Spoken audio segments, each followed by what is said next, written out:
Không thành công thì sẽ thành nhân, mà không thành nhân thì sẽ thành công nhân. Cappuccino, Capecho, Malo, Machi Malado, Machu Mano, Machico, Achinano, Malato.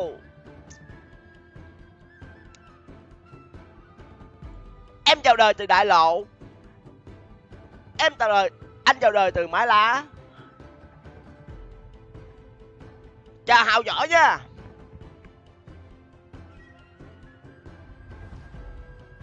Xin chào anh em. Xin chào, xin chào.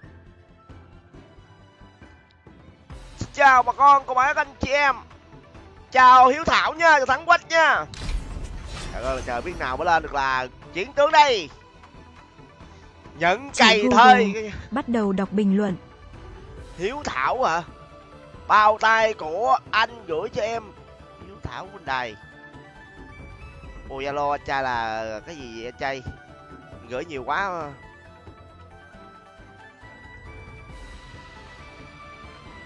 Chí Tâm, hello anh. Zalo là gì vậy? Em mới mua ốp lưng á, ok. Chào Tạo Quốc Huy nha. Chào Thanh Phong nha. Trời ơi là Trần Tinh Anh không vậy? Quải đạn thiệt. Đó phải hai cao thủ, hai Tinh Anh đồ chơi đó căng chứ. Ba Tinh Anh mà quánh cao thủ mấy chục sao quả mồm. Hello Nhật Phương Bích Hợp nha. Hello ông già đấng. Cái gì ông già ở đây? Tôi còn trẻ đây ơi, tôi chưa tới tuổi 30. Vẫn còn trẻ. Chào Chí Tâm nha, chào Văn Hậu nha, chào Triệu Phương nha, chào Trà Xanh nha. Chào Lương Duyên nha, hello mọi người. Chúc anh em buổi tối vui vẻ nha anh em ơi. Dương Duy Tiến, hello im. Hello, hello mọi người. Hello anh em. Hello bà con. Chào Văn Hậu nha, chào Trà Xanh nha. Chào Trịnh Hiệp nha. Rồi, xem nữa là Bích Hồng rồi. Ốp lưng in dạ quang nhá hả? Dạ quang còn có mấy tấm mà anh em ơi. Ốp lưng dạ quang còn có mấy tấm thôi. Zalo của anh là Hiếu Thảo luôn đây em ạ. Trương Gia Huân, hello anh, hello Gia Huân. Xem sạch Hiếu Thảo không có nha. Anh của anh bóc là lộn gì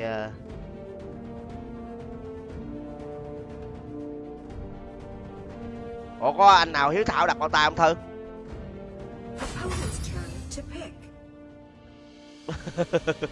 Không thấy á trời ơi. Chào Quỳnh Đình Hoàng nha.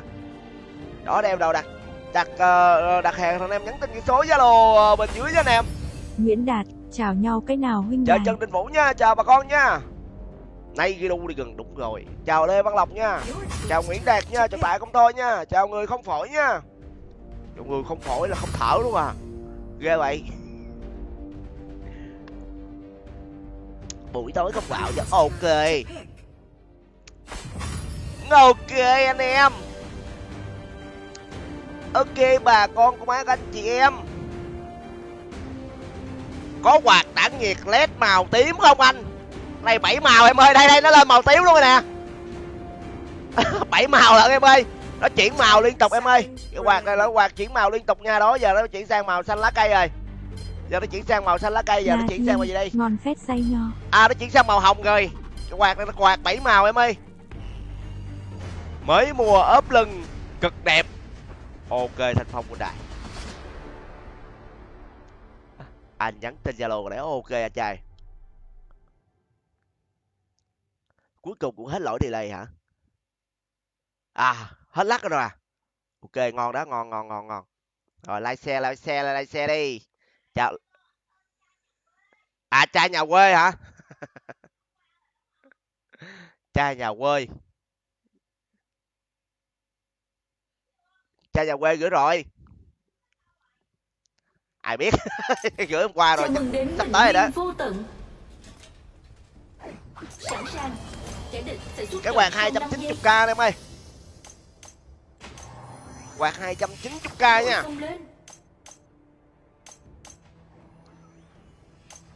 Tập hợp. Bring back the gold standard. Sao không mặc áo vest thêm cái kính đen nữa? Cái lúc máy lạnh nó còn lạnh áo vest được. Bữa mặc áo vest mặc lại. DVDL Hiếu Thảo. Ok em. Bữa mặc áo vest mặc lại trời ơi trời, đổ mồ hôi nách luôn. Feel that draft. Sao ông nào kêu hết delay mà thấy vẫn delay gì?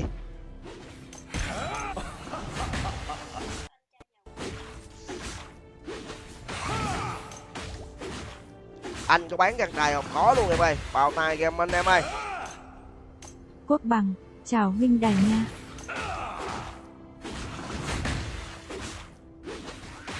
Chào Quốc Bằng nha, chào nhóc con nha. Ê nhóc pro nha. Stupidly heavy.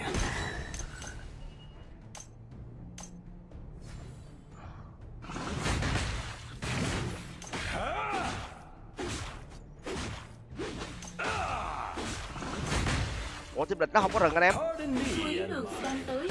À xì lớp chết đi rừng không có không có xì mai. Địch đường giữa biến mất. Rồi luôn cống hiến cho nó một mạng luôn rồi. Our Dragon Lane tower is under attack. Thật là vãi nhái con gà mái này. Our Slayer Lane tower is under Tủ len attack. tủ len. Rộng anh em ơi, rộng anh em ơi. Rộng ơi, rộng ơi, rộng ơi, rộng ơi, rộng ơi. 8 giây của chân chị. Quánh từ từ ơi, quánh từ từ ơi, quánh từ từ ơi, từ từ rồi. 1 giây nữa. Rồi, đâm con gồng đi, đâm gồng đi, đâm gồng đi. Rồi ok, ra được giữa đẩy lính luôn. An ally has been defeated. Cái gì vậy? Lui được rồi anh em. Slayer has been defeated. Tập hợp. Lui được rồi, ăn được mục tiêu rồi, không ra quánh có mục tiêu mới được. Giữa biến mất. Mục tiêu là gồng thì mình ăn gồng xong mình lui. Mục tiêu là mạng, phải giết mạng xong mình mới lui. Bắn trụ các kiểu luôn. Xài Facebook Live nên đỡ delay hả? Cái gì? Cái ghế quay. Our middle Chào lane Lữ tower Bố is nha. under attack. Chào Quốc Bảo với chào Dân Nhật nha. Note to self. Các bạn cũng gọi im lặng rồi. Is stupidly heavy. Mới trả lương hôm qua hôm kia xong bây giờ im lặng rồi.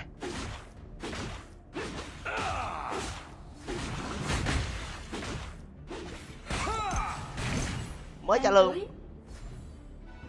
This mới trả needs lương hôm qua some xong mà giờ cũng gọi im lặng là sao em? Không thành công Thường Quân. sẽ Hello. thành nhân, mà không thành nhân thì sẽ thành Our Dragon Lane tower cái is gì của under lầu attack. kìa. Xì lớp chết. Trời ơi, trừ chung ở đây rồi. Ally has been defeated. An enemy has been Rồi còn nào defeated. chạy không? Chụp địch nó gọi là toàn là động vật không anh em ơi, lụm nó. Bắn nó. Been defeated. Mày á bự, trời ơi là trời. Thấy mày quá. Nhiễm Che nhãn trong đội cái Liên đầu Sơn chắc. vậy em. Been defeated. Kìa. Xảy luôn. Dù cả cú đâu. Our Slayer Lane tower is under attack. Mày Tấn công tướng địch. Chu lệnh. đâu rồi, dù cả cú đâu. Bắt vô cướp rừng. Kìa nó xíu áo kìa, ulti. An enemy has Hay been quá. defeated. Our Trời Dragon đó, Lane tower cướp is gần. under attack. Trời là trời ulti. Chúng không mà lóc ốc say đó. Rồi hai giơ tay lên. Rút lui. My bulging muscles. Đó che trong đội đâu. Cái gì vậy? Quốc Bằng. Quái đạn thiệt. Không nên trộm cắp.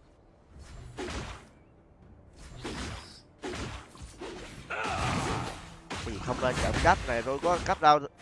Tập trung rút Tôi giao thấy thông. hành động sai lầm mà tôi lui về đó anh em. Thanh Kiều Anh hả? Everyone else feel that. Thanh Kiều gì cuốn mạng đúng không? Cuốn mạng chỉ khoảng 50 đi chứ. Thanh Kiều gì Thanh Kiều? ủng hộ gấp lưng đi chứ nào. Đặt liền gấp lưng con do liền. Bye. Chờ lên anh Hiền nha. Ê, tem cứu mạng.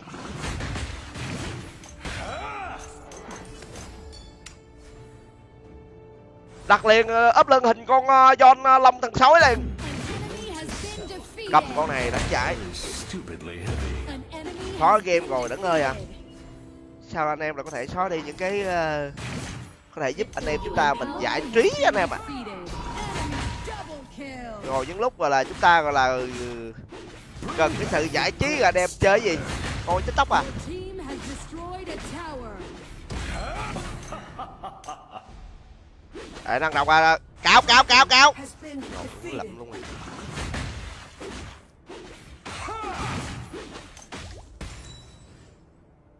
Our Dragon Lane tower is under attack. Your tower has been destroyed.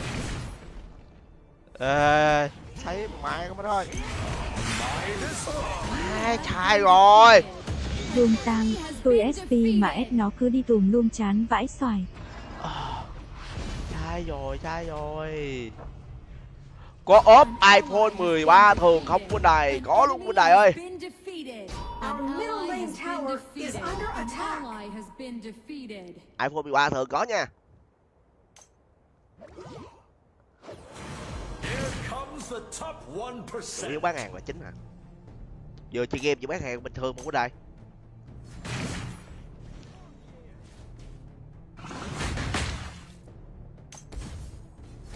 Our middle lane Ây da, tower ây da, ây da, ây is da. under attack. Your tower has been destroyed.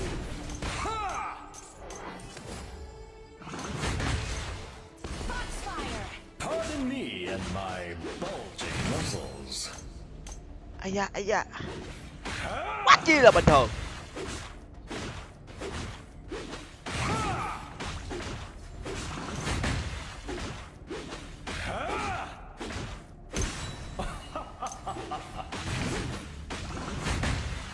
Ê, Yuka đâu, đẩy đường xong quay xuống lụm nó luôn rồi Yuka. Ê, tụi nó quẹo phải á. Ê, tụi nó quẹo trái rồi. Ai cho con nền chôn tụi nó trong đây không ta? Ê, bạn này Does anyone else cài là feel that chầm trong ngực. draft? Kìa, đâu ra tao chết quớt rồi. Chạy thôi. Rút lui. Từ. À, cái này hậu báo cắm trộn quá anh em ơi. Have evolved. Qua đây. À, nó còn cướp đi con quá nhỏ nữa. À, nó chán sống rồi anh em ơi. This needs Chào the danh thiên tài nha. lightest touch.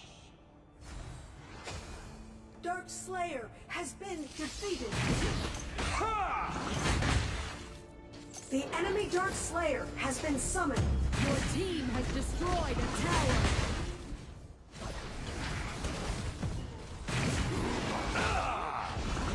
Trời sao rồi Pha Lóc ơi. Been defeated. Chạy đó.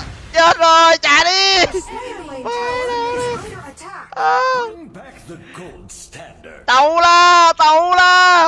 Hello, sao trời ơi. Trời ơi là trời. Your tower Cái gì? has been Cái gì? destroyed. Chạy lại. Rồi. Your tower has been destroyed. An ally has been defeated. Chạy đó đúng rồi. An enemy has been defeated. Nè tôi, hello anh hello nè. Lắc cái mông đây cái chiêu. Ơi dính cái lao. Thôi xong rồi. Nhảy hơi nông rồi. Rút lui. Enemy À, onslaught. quái đạn thiệt. À, chớt quớt rồi đây ơi, chớt quớt rồi.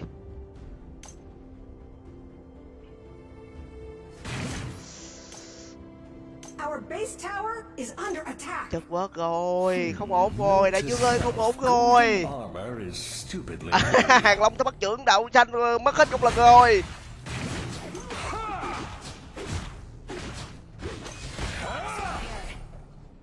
Hàng Long tới bắt trưởng chỗ này vỡ mồm. Does anyone else feel that draft? Từ từ coi, thăm ngàn ơi. Lộn có lộn không, nó cướp hết rồi rồi. Chí Thiện, alo SOS. Từ từ cho ăn con xe với. Cái đầu. This needs Cho một miếng ấy, đói khổ quá ơi. Mà Long, cái đầu sao mà lôi đây lôi đây. Been defeated. Enemy bloodbath. Chạy đi em, vô chạy đi. Lên nó móc cái đích lại rồi rồi sao vậy trái đâu. À tèo chứ quay hết trơn luôn, chứ quay hết trơn luôn anh em ơi. Cái gì 07 luôn rồi, ma lóc cốc. Ma lóc cốc 07 rồi. Đường giữa nè, đường giữa nè. Me and my bulging muscles. Ai ôm trụ đi, ôm trụ đi. Đối thủ sắp hết pin rồi em ơi. Nửa tiếng đồng hồ nó hết pin rồi. Our base tower is under attack. Armor is Nó stupidly bạo trụ quá, heavy. bạo trụ rồi, từ từ coi. Zoom tang, mà lóc bay tào lao không? Từ từ ra, lui ra, lui ra, lui ra. Enemy À, phải làm. ultimate. Our base tower is under attack. Ôm trụ, ôm trụ. Ôm trụ mú cột đi, mú cột giờ vài vòng đi anh em ơi. Does anyone Lắc else vòng vài vòng đi. feel that draft? Năng toàn thật ơi. Has been Ăn xong này lui của đại ơi. Chu Hiệp, lồ đấm phá game thánh gào thét hung thần quéo càng cuông. the enemy dark Mặt cười slayer nhăn has răng. been summoned. Rồi vô núp bụi ông nội, bắt ai đó ông nội lui.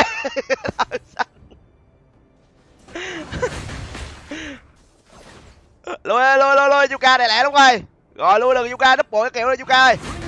The gold standard. Chào chú Hiệp nha. Cái gì Yuka đâu vậy? Chỗ đâu cho lặt được à? lồ đấm. Ai người ta núp được rồi. Ê lui cẩn thận. Lui đừng quánh lui. Ba lóc về. Needs the Our might. base tower is under attack. Ai chịu luôn.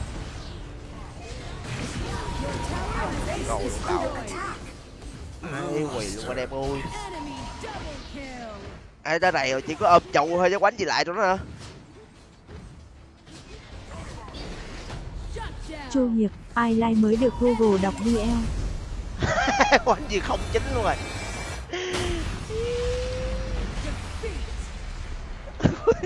Đau xanh. Trời ơi là trời. Trời ơi là trời, đau xanh trời ơi. Justice got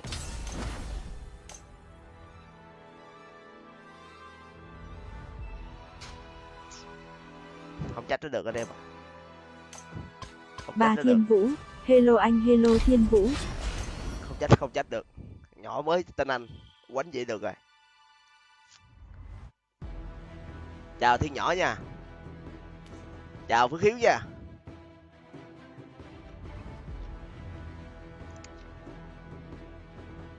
Có bán hạt chả chậm công shop à? Không của đại ơi. Cao thủ quýnh Quốc bảo, đánh diêu ít anh. cao thủ quýnh té ngựa. Cơm nước gì chưa anh hả?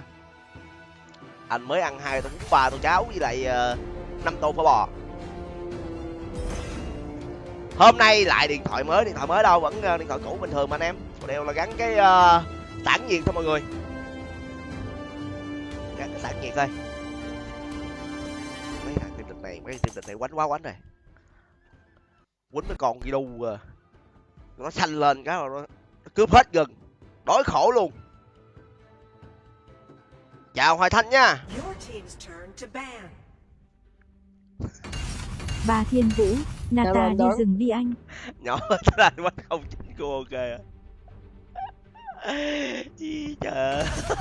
Quéo kìa cô, chào Hoàng thân anh em nha. Hello em. Rồi đeo đâu muốn đặt ấp lưng anh em liên hệ số Zalo mình nha. Opponent's turn to pick. Ấp lưng 130k cho mọi người, miễn phí ship nha. It's your turn to Gì muốn pick. chơi gì? Thanh Chưa. Minh, Tô Lần rừng. Tu len đồng đội quánh tu len rồi. Dặn heo. Thua cái đua là quánh dặn heo. Ấp lưng 130k hình tự chọn nha anh em. Hình anh em có thể chọn hình tự chọn nha. Bất kỳ hình nào mọi người muốn đặt nha. Đó, có thể là skin liên quân. Đó có thể là hình chụp với lại bạn gái, hay là hình cá nhân, hay là hình gia đình. đó, hoặc là một tấm hình gọi là bất kỳ trên mạng, đó là bất kỳ Việt hình nào nha mọi người. chào ăn hôm nay.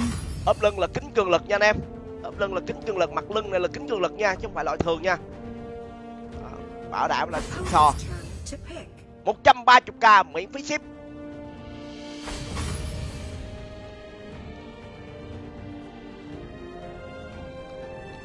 Em vừa chơi mà vừa xem anh đánh luôn anh Tuấn. Em vừa coi giờ xem anh đánh hả? Em chơi gì vậy? Em chơi Torrent á. Em chơi Torrent đó. Hồi đó em có cái nick Facebook là cậu bé gốc lết á. Cậu bé gốc lết hả? Có đặt ốp lưng Torrent chưa? Torrent á. Có đặt ốp lưng Torrent chưa? Cái đặt cho em cái đây. Đặt thêm cái. Chào Chữ Tường nha. Định đi tắm mà thấy đấng like cái chỉ tắm mà phải chữ thiệt. Chào Dương Kiên nha. Có gì tới nữa. Nguyễn Sơn, ốp lưng này nếu là anh em tốt thì không giao bán vì nó kinh mỏng 2ml, đúc túi ngồi xuống là gãy. Vì nó kính mỏng 2mm, lúc đúc túi ngồi xuống là gãy. Kính mỏng 2mm đó hả? Kính này là kính cường lực chứ không phải kính thường anh em. Kính cường lực, kính cường lực chứ đâu phải kính thường đâu mà. Vãi chưởng. Kính cường lực nha, chứ không phải là kính thường nha mọi người. Đó, kính này là kính cường lực, cái kính mà anh em mình đeo vô đây nè. Trận sau diêu đi anh. Mặt kính mà anh em mà là dán trên cái mặt lưng điện thoại, cái mặt kính điện thoại nè, chứ không phải là kính loại thường ở ngoài mà anh em mua ở ngoài tiệm đâu mà. Đó, anh em gọi là có thể gớt điện thoại mình là đeo cái kính này nè, rất thoải mái, có sao đâu. Chào Trần Thành nha.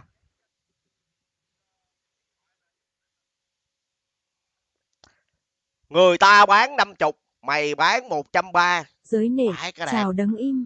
Phải cái này 50k. Phải nhái con gà mái thiệt. 50k cái đó là đài mua cái gì? Mua ốp loại dẻo à? Phải nhái thiệt, kính cường lực mà còn 50k.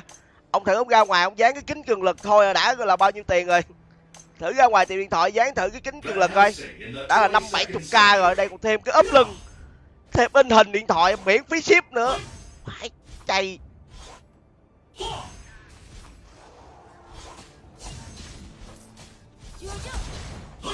Ai bán 50 inbox mà luôn nha. Sao tôi đặt về tặng hết giùm họ tôi luôn.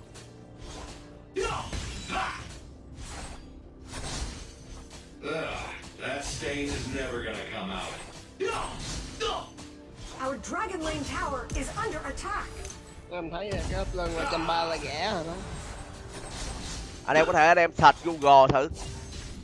Anh em có thể search Google hoặc là anh em có thể search mấy cái Facebook mà người ta bán nói cái... chung là nó muốn free ô nên nói vậy thôi. Mặt cười nhăn răng. Vậy anh em có thể search mà. Google miễn phí anh em ạ. Anh em search rồi ốp lưng, mặt lưng kính nano hình tự chọn. Đó, search Google thử là biết giá ngoài Shopee người ta bán như thế nào. Đó, rồi anh em thử anh em đặt hàng thử coi, còn tiền ship nữa anh em cộng vô thử coi. Đó, nếu mà nó rẻ hơn mình thì anh em cứ đặt bên kia bình thường.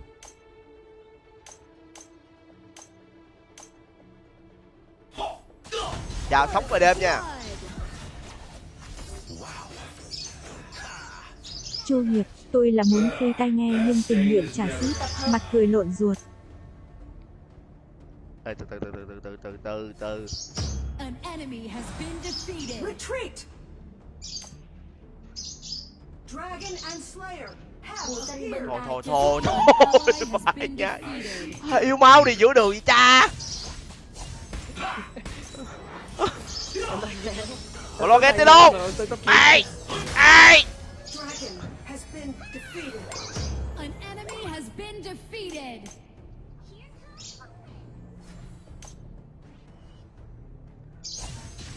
Hôm bữa mua bên kia 2 cái 300k.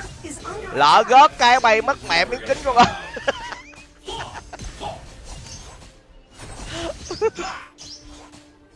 Our Dragon Lane tower is under attack. Anh em thử hỏi thử chào im. những anh em mà đặt bên mình mà cái ốp mà ví dụ mà giao hàng mà có vấn đề thôi nha, ngay cái ốp lưng của mình á mà giao hàng là người ta đã giục gọi là lên xuống nó đè nén các kiểu mà nó có vấn đề gì là mình đã làm lại cho người ta rồi. I see dead demons. Đừng nói chi mà xài mà hàng dởm, bán hàng này livestream mỗi ngày mà bán hàng dởm thì thôi, ta lên ta tố cáo mở mồm. Chào Lê Thế Lâm nha. Việt Kiều Biên, bán cho em một cái Tết trả được không anh? Mẹ cái bánh to hơn là trời, chết luôn rồi, con len này không có bao tay rồi. Chào Lê Thế Lâm nha. Đầu 50k thì anh em vẫn xài được, ốp lưng ngoài đường 3 tháng 2 là 10 mấy k cũng có nữa, mà 10 mấy k nó sẽ giá khác anh em ạ. Cái ốp đó là loại nhựa BU số 7, đó nhựa giá rẻ, cái nhựa đó người ta nhựa làm thùng rác á, 10 mấy k cũng có nữa, 10k cũng có nữa, ốp lưng 10k cũng có, đừng nói mà 50k. Quá mập. Tiền nào của đó thôi. The iron Chuột defense tím, line has bán thiếu cho disappeared. cái đi in. Send in the ballista. Xào lạnh 290k nha. Xào lạnh 290k đẹp. Miễn phí ship.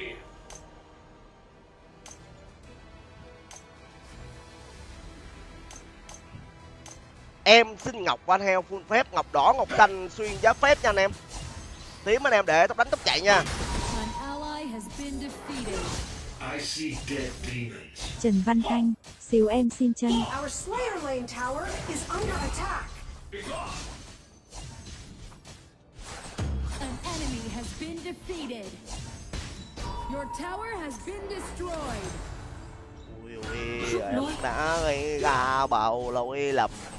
Không, game này game mình là team địch bị team mình khắc chế rồi. That stain is never. Game này tự tin đánh anh em ơi, thoải mái nha. Phan Văn Biển, hello huynh đài nay có khí ế quá, mặt cười tít mắt. Có bán chạy. Your team Quân has đài ơi, destroyed a đây có tower. phì ế quá. Ba chữ thiệt. Van Helsing in the 22nd century. Mai mốt làm nguyên cái chi nhánh gọi là biển coffee. Mày hả bự, lập lúa liền combo không áo cúp rừng luôn anh em ơi. Cúp luôn quá nhỏ luôn anh em ơi. Còn bán chạy góp không ạ? Đắc Kỳ, tiền cho anh ít em ơi. đòi hít LN thơm, mặt cười lộn ruột. Shut down. See dead demons. Enemy double kill. An ally has been defeated.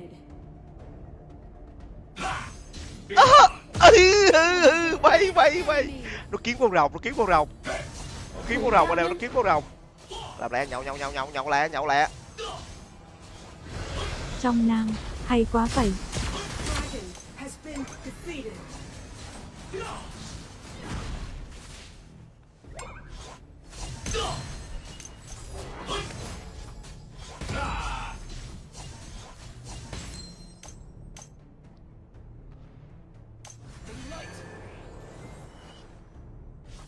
Tập hợp.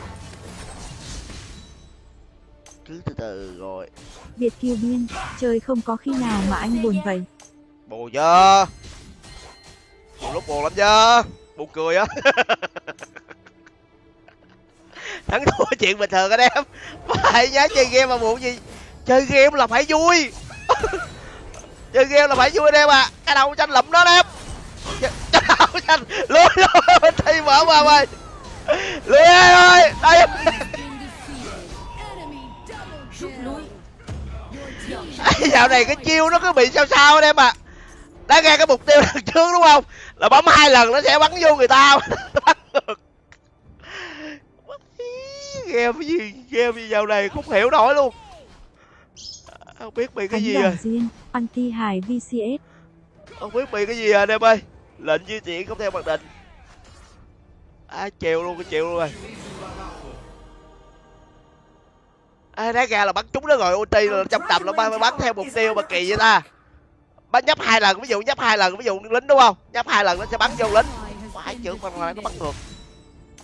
Your tower has game been game gì đây, game gì đây? destroyed. Rút lui. Chu Hiệp, game là phải vui nhưng ta đăng bài clip trả thù sau. Mặt cười lộn ruột. An enemy has been defeated.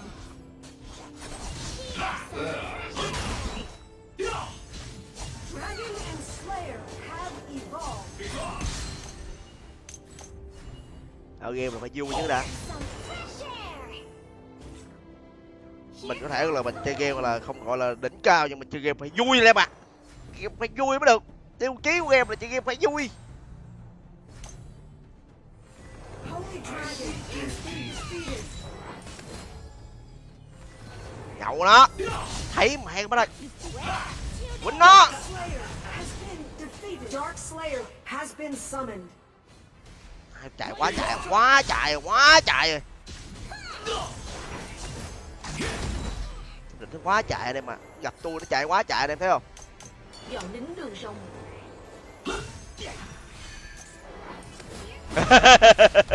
Từ từ để tôi chồng nó chạy thằng này núp bụi.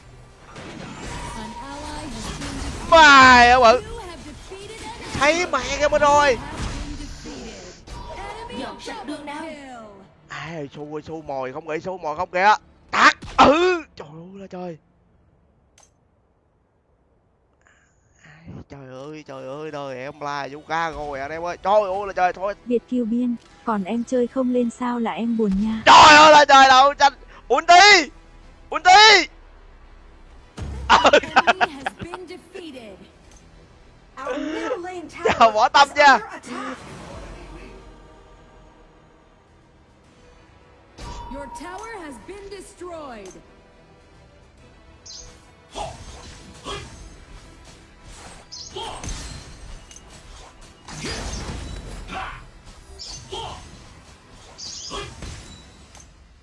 Em đã gây ra bao lỗi lầm.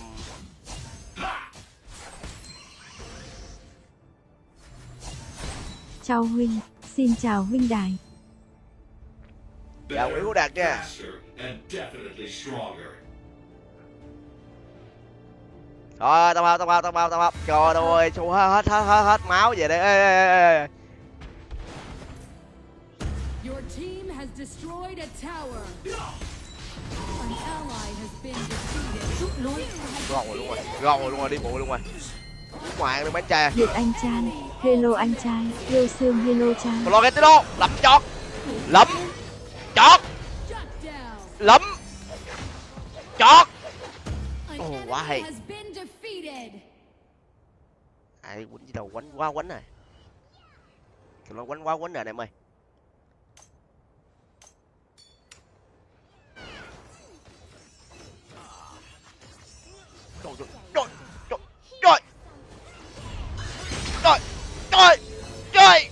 Trời. Burning Fury. Trời. Ồ, Flo đâm quá rồi. Quanh rồi, phi bông. Defeated. Lắm. Ai chưa thiệt, tôi gồng mình cho Flo đánh luôn mà là. An enemy has been Gồng mình cho Flo đánh luôn anh em ạ. Trời đâu xanh. Ai dạo này xài chiêu nó cứ bị cái gì vậy ta? Đứng cái bên mà bắn đi đâu rồi anh em? Van Helsing in Việt the kill 20 biên, seconds. tôi nghĩa quá. An enemy has been defeated. Quá giá này. Bret. An ally has been defeated. Lấn nghĩ sao mà đồng của mình à?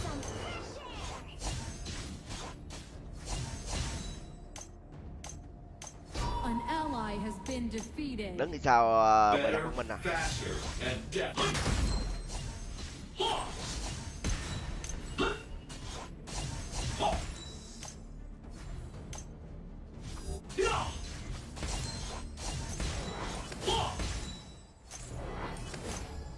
Cầm Nhân Minh à? Trai. I Học see giỏi. dead demons.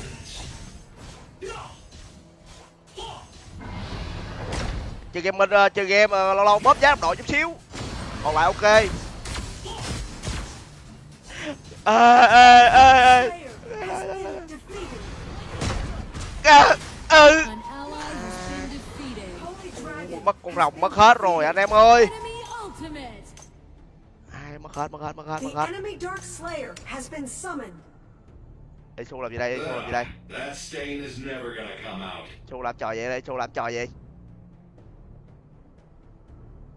An ghê ghê ghê ghê ghê ghê ghê ghê Xu sát thủ, Xu sát thủ. enemy onslaught. Ai ngoại trưởng thiệt. Your tower has been destroyed. Có dạy không? Mày hả bự? Defeated an enemy. Enemy double kill. Your tower has been destroyed. Ê, căng Your gì tower ta? has been destroyed. Game căng rồi.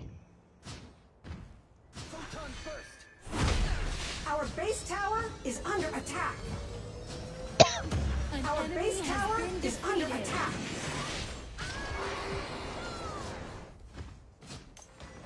Rút lui. Khánh Đoàn Duyên, kháng hoa trời kháng rồi. Nó quánh quá quánh rồi em ơi.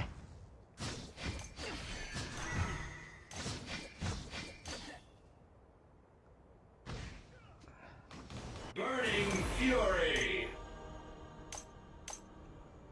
Chào Nguyễn Thiên nha.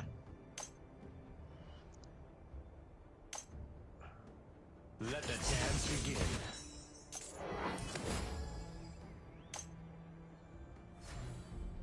Van Quốc Helsing bằng, left tới công chuyện gió. Been defeated.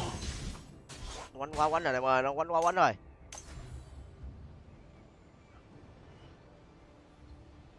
Ui ui ui ui, từ từ từ từ từ từ từ từ từ từ từ từ từ từ. Quái đàn thiệt.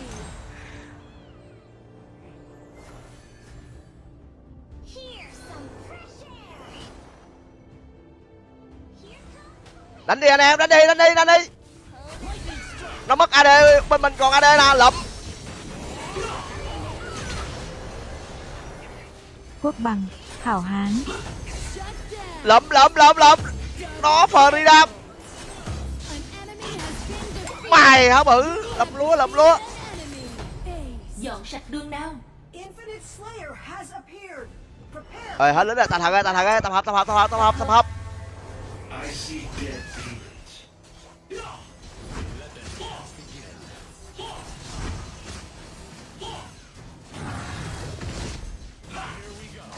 Quốc bằng, hay quá huynh đài ơi. Defeated. Ngon lành cái nào Our rồi, ngon lành cái Infinite nào rồi. Slayer is pushing. Cái gì đây, cái gì đây, cái gì đây? Chiêu cuối Ê. sẵn sàng.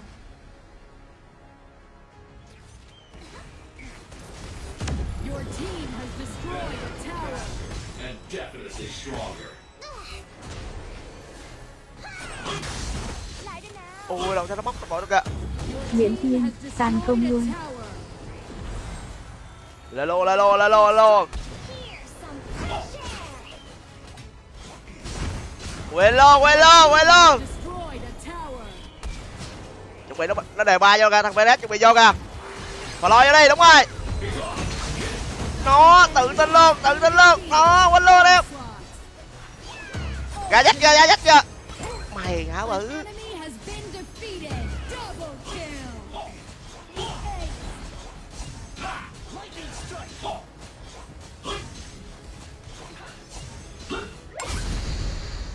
À, anh bán Transformer luôn, thú tha anh ơi hả? Đúng rồi em ơi. Victory.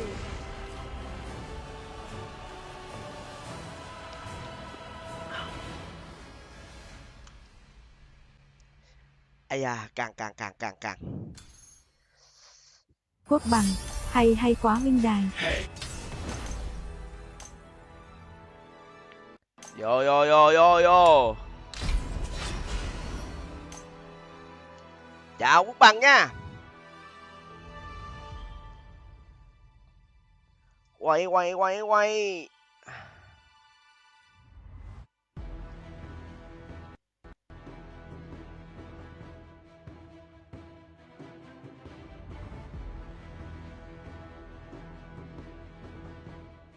Văn Duy, chào đấng.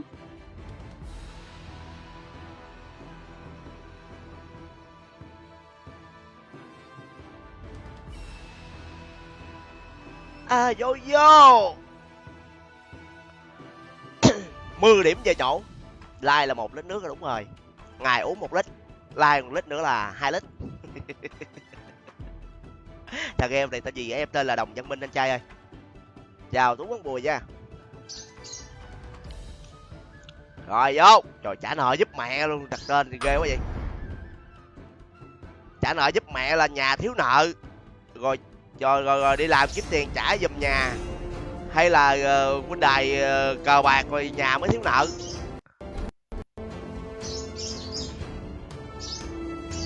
Mới chơi văn heo cầm bọc há quải chai đậu luôn hả? Your team's turn to ban. Quay.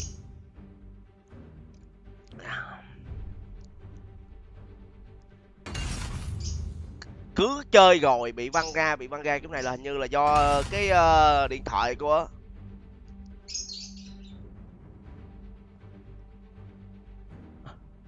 chào Phạm Tiên nha. Khánh Đoàn Duyên, tu lần X Opponent's turn to pick. Tu Len đúng không? Anh em muốn coi Tu Len đúng không? Chứ Tu Len bị giảm hay gì mà đúng không? Tu Len chứ bị giảm hay gì mà.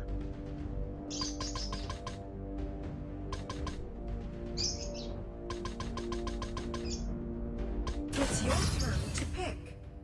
As high as the mountains, Rồi as vô. deep as the ocean. Tu Len đi gần. Nguyễn Văn Quyết, hello anh, hello Văn Quyết. Chào Nguyễn Văn Quyết nha.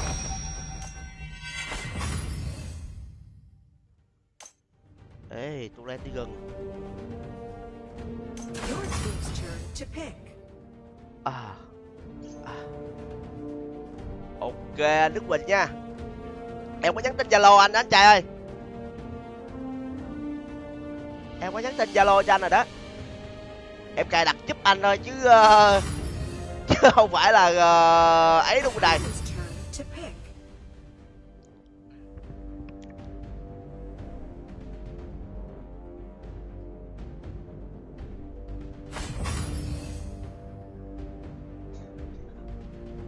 Khánh Đoàn Duyên, tu lần đắt điện rau VCS. Your team's turn to pick. Đây đồng hồ nó sẽ là về một cái hộp nguyên siêu như thế này nè anh em. Đó, nhưng mà trước khi mà gửi cho mọi người á là mình phải mình sẽ tháo cái lớp siêu ra. Đó, mình tháo cái lớp siêu ra để mình gọi là thứ nhất là mình sạc. Đó, thứ nhất là mình sạc coi là cái dây sạc của nó á, là nó có đúng gọi là nó có gọi là coi như là nó có lên pin đều hay không. Thứ hai là mình cài đặt cái tiếng Việt. Đó, có thời gian là mình sẽ cài đặt tiếng Việt cho mọi người. Tại vì khi mà nó về á là nó sẽ có cái tiếng Anh và rất nhiều ngôn ngữ trong đó. Thì mình sẽ cài đặt tiếng Việt cho anh em. Đó, mình sẽ bóc cái lớp siêu, còn cái này đồng hồ là nó về nó sẽ nguyên siêu như thế này. Đó, anh em nào muốn mà mình cài đặt trước á thì mình sẽ thường là mình sẽ tháo ra mình cài đặt trước cho mọi người. Đó. Đây con đồng hồ đây. 750k nha anh em. 750k. Đồng hồ gọi là thông minh. Đó, có cảm biến. Con đồng hồ này nó hơn những con đồng hồ gọi là Rep 11 khác là nó có cái cảm biến khi anh em mà lắc cái tay á là nó sẽ được xem giờ. Con này là ZQ100 nha mọi người. Ông ẹt đi đâu rồi anh hả? Ẹt là bị sang chấn tâm lý rồi. Ấp lưng đẹp lắm y mà ok hả? Ok anh trai. Tiên Nguyên, cho anh mua ơ cao. Kẻ địch sẽ xuất trận sau 5 giây. Có bán bờ tại sao? Ok Đức Quỳnh nha. Go with the flow.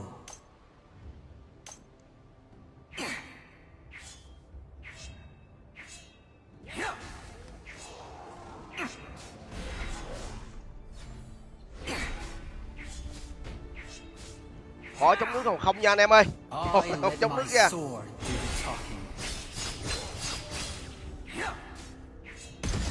Yes. Đồng hồ này nó có cái lỗ loa anh em ạ. Cái lỗ loa đó chống nước không có nổi. Lỗ loa mà để anh em mình nghe Được gọi Thiên Nhiên, cuộc gọi đó. chưa có đồ đi rừng.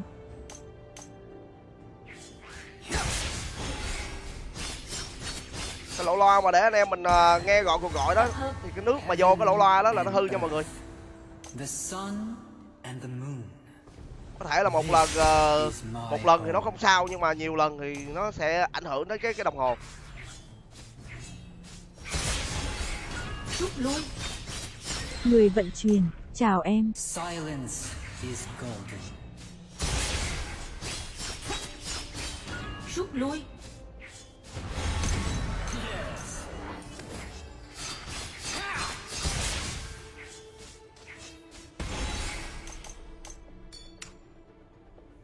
Ai game này team địch nó trong trâu, có thằng cướp thêm thằng kia nữa. A strike from the heavens.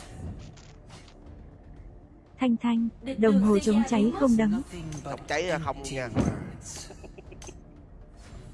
Đồng hồ này nó giá nó tầm trung, nhưng mà anh em xài anh em phải kỹ chút xíu là được anh em ơi. Blood. Dragon and Slayer have appeared. You have defeated an enemy.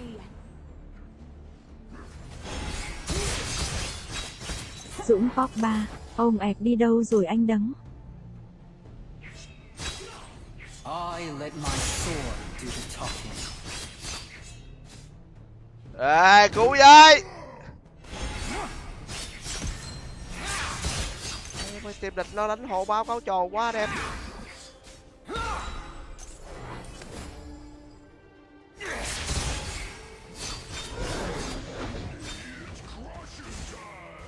Thanh Thanh, ông ẹc đi chữa bệnh rồi. Bị bệnh sang chấn tâm lý rồi. Go with the flow. Dragon has been Bị sang chấn tâm lý rồi. Rút lui. A strike from the heavens.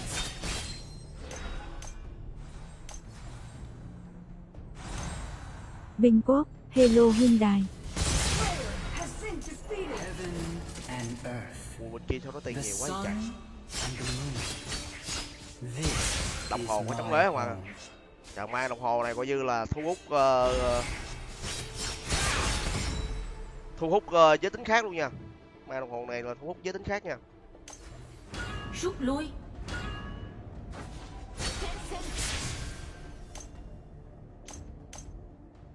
An ally has been Nguyễn Thiên, defeated. đấng có bán đồng hồ nghe gọi trội đập không vậy?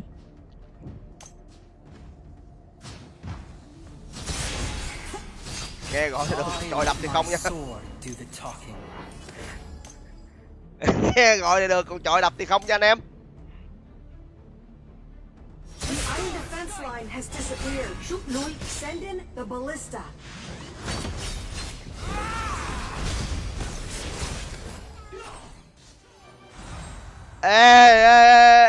Kìa. Ảo ma Canada, ảo ma Canada. Enemy has been defeated. Ủi đó, đúng rồi. An enemy has been defeated. Xui.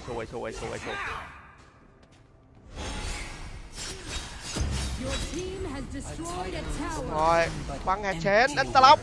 Thấy mẹ của mình, chờ cô. Chờ cô ơi, chờ cô. Chết, cô, có ai cản lại không? Destroyed a tower. Cứu mẹ đó. Đâu cho con zombie này. Đại bảo, đồng hồ chơi liên quân được không im?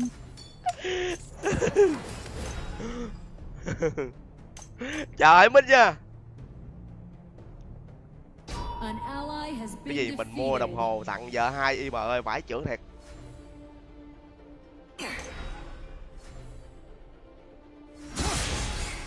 Your team has destroyed a tower.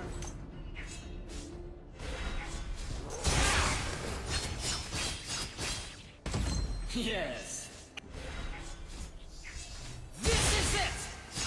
Rút lui. Nguyễn Thiên, hay vậy chạy được luôn. Phải chạy chứ không bị zombie đấm cho rụng răng.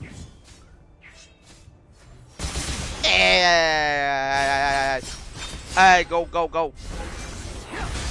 Trời, quắn nó không mất máu luôn kìa. Nó không mất máu luôn kìa anh em. Ally has been defeated. Thấy mẹ của mình ơi. Shut down. Cái thằng bé nó chém 2 cái. Nó chém 2 cái. Dragon Lane Tower is under Giật cái máu attack. luôn. Mày xanh, ẹc bị gì thế, bị điên rồi anh? Ảt bị gì hả? Cái này mình cũng không biết nữa anh em ạ. Chỉ có người trong cuộc với Who disturbs Tôi biết cái gì diễn ra trong kẹt thôi. defeated. An ally has been defeated. Vàng lá, cho em xin ngọc tu len đi anh.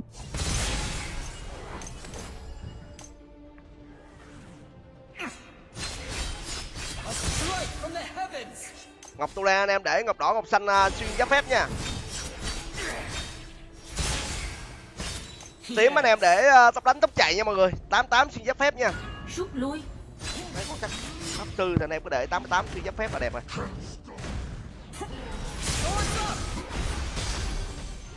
Enemy ultimate.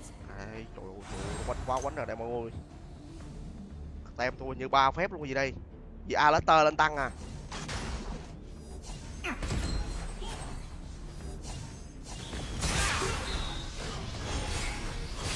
Ok đấy. Enemy has been defeated. Lên luôn các phép đây Alastair. Điểm định phép nhiều hơn đây Alastair. Defeated. An enemy has been defeated. Anh em mà lên quân chân trôi luôn đi. Dũng dí dỏm, chào bạn đẹp trai. Ok chào Dũng chí dởm nha. Our Slayer lane tower is under attack. Your team has destroyed a tower.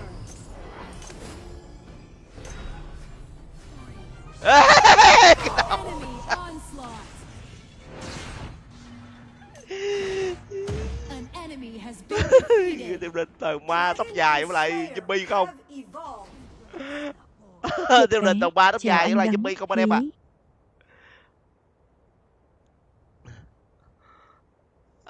Ê, gặp ma đồ dí không anh em ơi.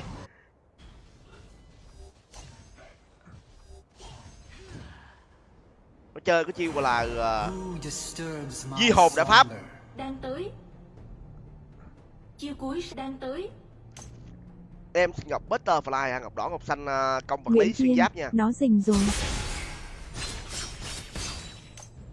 Tím mà để tao bắn An tóc chạy nha. ally has been defeated. An enemy Our has Slayer lane been tower defeated. is under attack. Rút lui. Holy Dragon has been defeated. Yes. Dũng dí dỏm, đánh di đô đi bạn. Lết.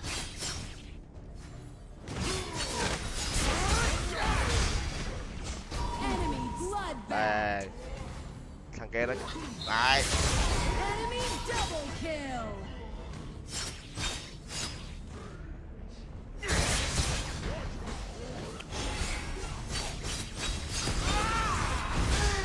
Đức Trọng, chào em. Trời ơi là trời. Phải trưởng thiệt.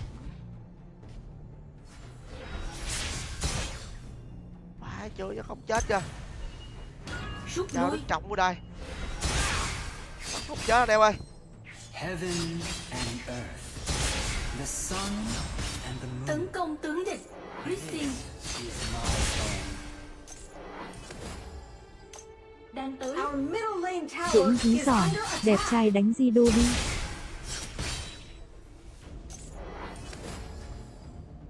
Chờ nó. Silence. Của mày đây zombie kìa.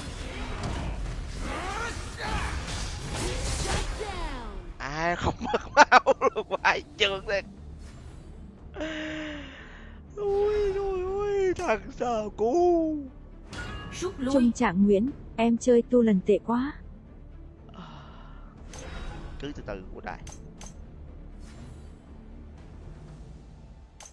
Cứ từ từ. Giây phút này chưa I mega let kill my đâu. sword do the talking.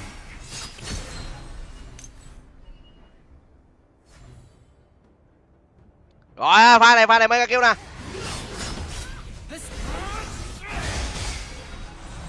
Our Slayer lane tower is À, under đây đâu à? attack.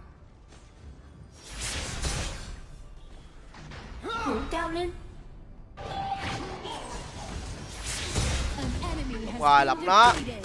An enemy has been defeated. Chạy đâu.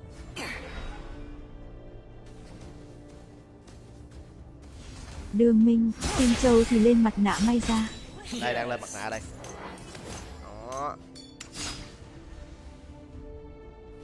mặt nạ là xong mấy cái này rồi.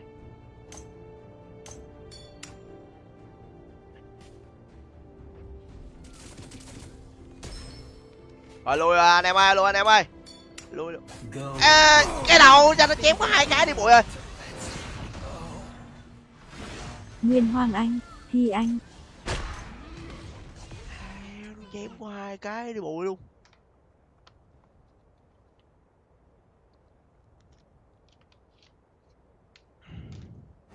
Rút lui.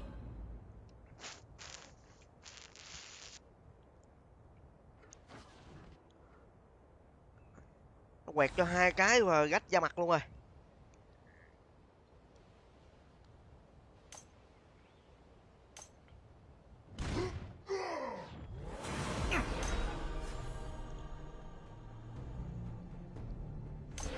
Our Slayer Lane tower is under attack.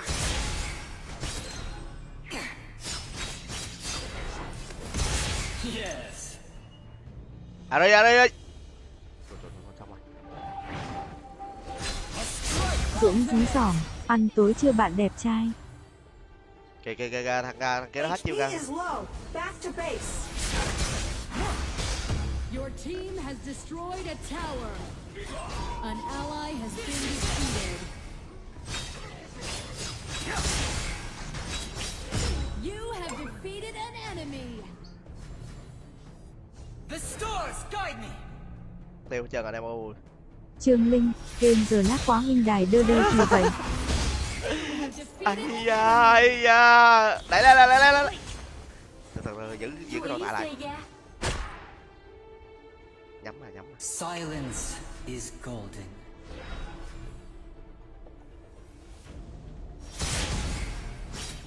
Your team has destroyed a tower.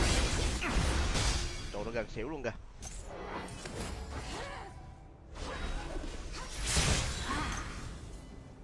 Bắt đầu mạnh ở đó anh em ơi. Dũng dí dỏm, ăn tối chưa bạn.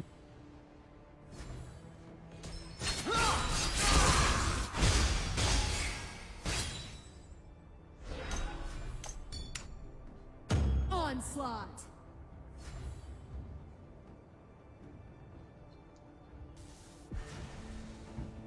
Nãy ăn một trận hành hơi no rồi đây. I let my sword do the talking. Your team has Rồi từ từ ra lôi anh em ơi, đẩy dưới anh em ơi. Rồi đẩy dưới ơi. This is it.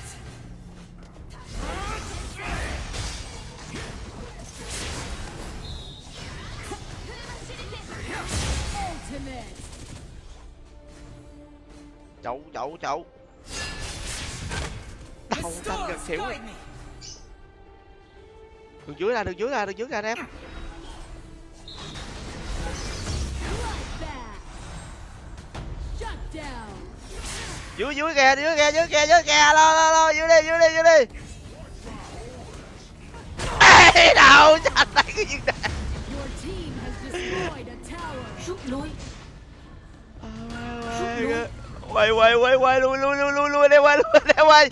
Infinite Slayer has Phải đạn thiệt, mở mồm. prepare for the final battle. Trận này Taemi mà xanh như nào lá chuối à. Cũng không giống tàu lá chuối lắm đâu.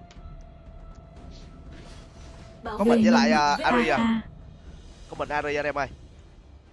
Cái gì tới sáng chưa chết. Tờ lên đồ áo ma ra thiệt.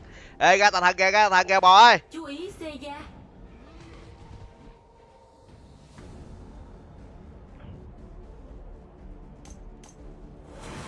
Who disturbs my slumber?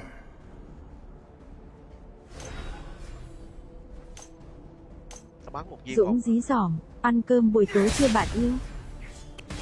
Yes. Từ anh em đẩy lên chứ anh em ơi. Từ từ nha. An ally Mẹ has nó been mất rồi. defeated. Cái gì vậy? An ally has been defeated. Cái gì vậy anh em ơi, đâu tránh. This Phải nha, is gà má my thiệt. Rút lui. Ra bò ơi, ra bò ơi. Title is Chú ý nothing xe but giá. empty 7 không là 7 anh em ơi. A strike from the heavens.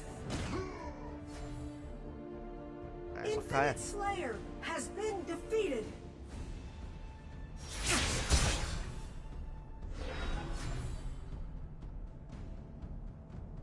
The enemy Infinite Slayer is pushing. Go with the flow. Lùi bò ơi, lùi từ từ ơi.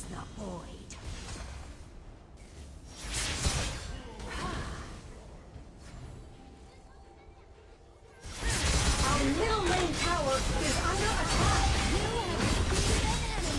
Double kill. An ally has been defeated. An ally has been defeated. Your tower has been destroyed. Phải đại luôn. Double kill. Rút lui. Thấy ngoài ra bên rồi.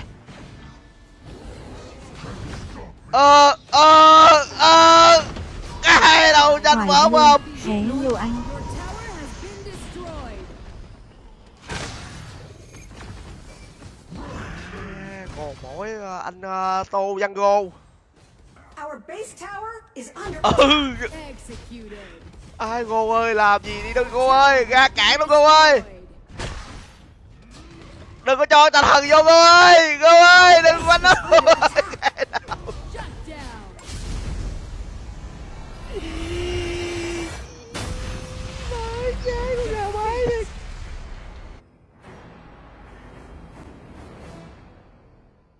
Ai một pha thôi là gãy liền các em ạ.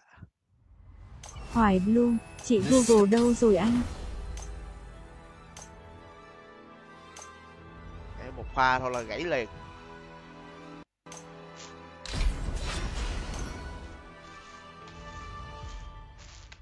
Chào Nguyễn Triệu Phương nha.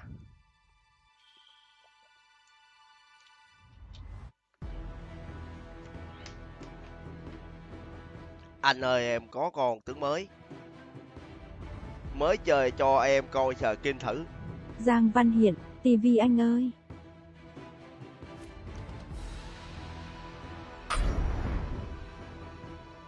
Ôi trời, đời em là Yuka. Đời em là Yuka.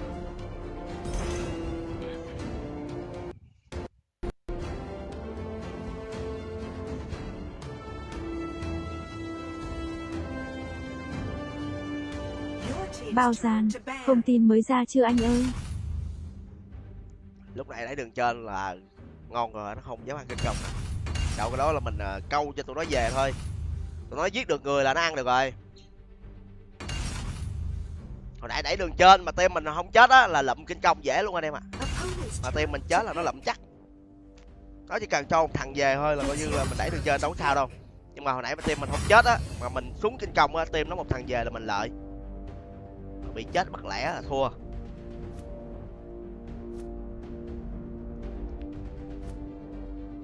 Ba gai follow Gentino Yuka.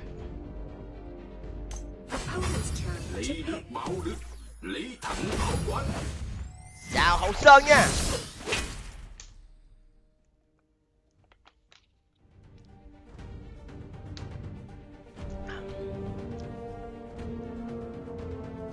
Ngọc Liêm Hồ, Lữ Bố.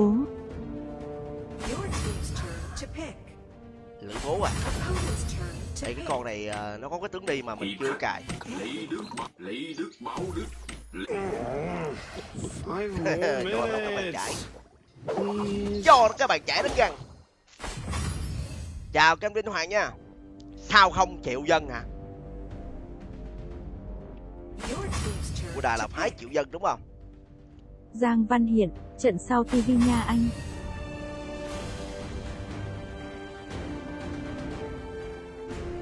Quay. Sao mấy lần đầu mà mình chia tay? Em ơi em mà. 10 seconds remaining. Tán cha kênh ghi man nè. Thanh Chan, chào em trai cây. Chào anh Thanh nha.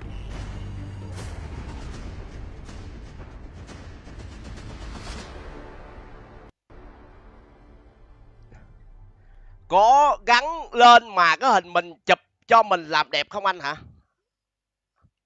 Có gắn lên mà cái hình mình chụp gửi cho mình làm đẹp không anh hả? Cái hình này giống như là mấy cái hình chụp này đúng không? Thích Mấy hình tên chụp này là tớ, ok. solo kèo anh. Đó, mấy cái hình chụp này là ok anh em. Nè, còn mấy ông mà muốn đặt hàng đây nè, trời ơi là trời. Thấy không? Ốp lưng in hình điện thoại theo yêu cầu, giá chỉ 149k. Đó, người ta làm 149k, mình 130k. Sau 5 giây. Mà mấy ông còn chơi mắt, phải trưởng thiệt. Cuộc sống bạn, Đội xông lên. cuộc sống bạn anh em. Lê Huy, hello đấng I'm bú getting phe. myself a cookie. I deserve that. Thủ cao lên. Bún phèo hai không đòi. Let me fuck you up. Bún phèo giờ bún phèo mai bây giờ. This Liên Quân giờ bún phèo mai nữa giờ trời. Liên Quân giờ bún phèo mai nữa.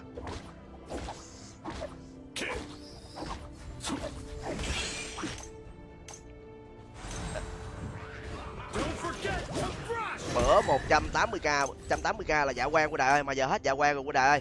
Is it breakfast time yet? Lắm.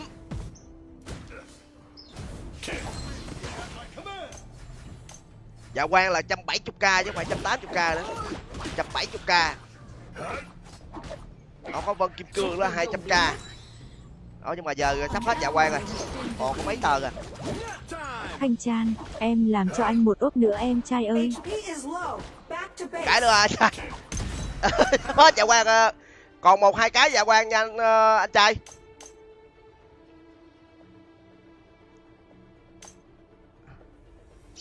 Anh mà in hình mà hình chụp á thì anh khỏi cái để cái Vân Kim Cương anh Thành.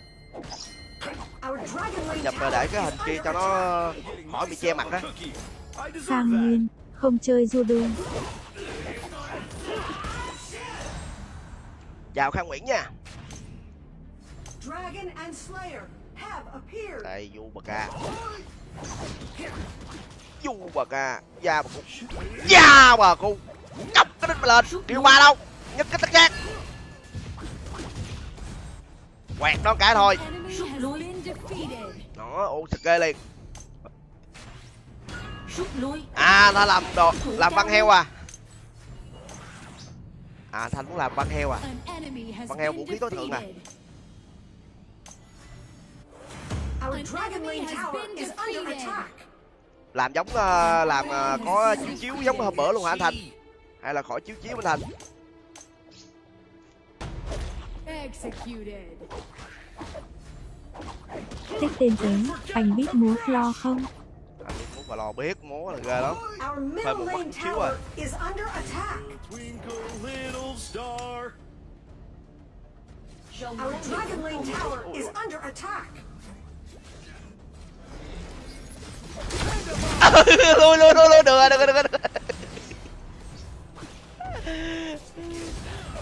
Mày á bận ôi đông quá. Dạ ta. You have defeated an enemy. Anh Thành làm cái iPhone 12 luôn anh Thành. Been defeated.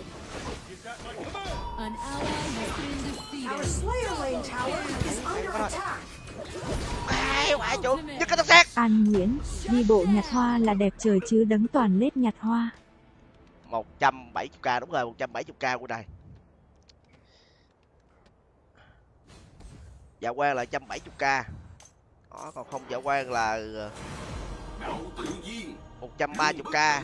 Còn mà có cái Vân Kim Cương nữa, cái Vân Kim Cương kia thêm 30k nữa là full là 200k. Nhưng mà anh em là ôm in ấp Thanh thường là Chan, 130k thôi. em. The iron defense line has disappeared. Send in the ballista. Let me fuck you up. Tập trung sắp giao tranh.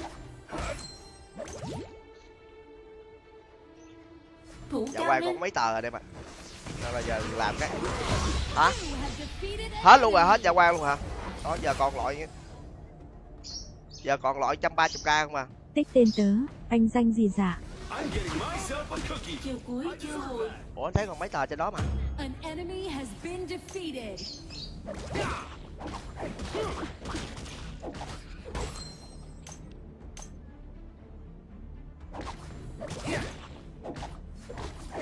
Anh găng gì giờ An hả? enemy has Cao been thủ. defeated. That third midnight snack. Quay xu màu vàng nữa, đặt cái bẫy màu vàng à. An Nguyễn, có ốp cho mi 9T không đắng.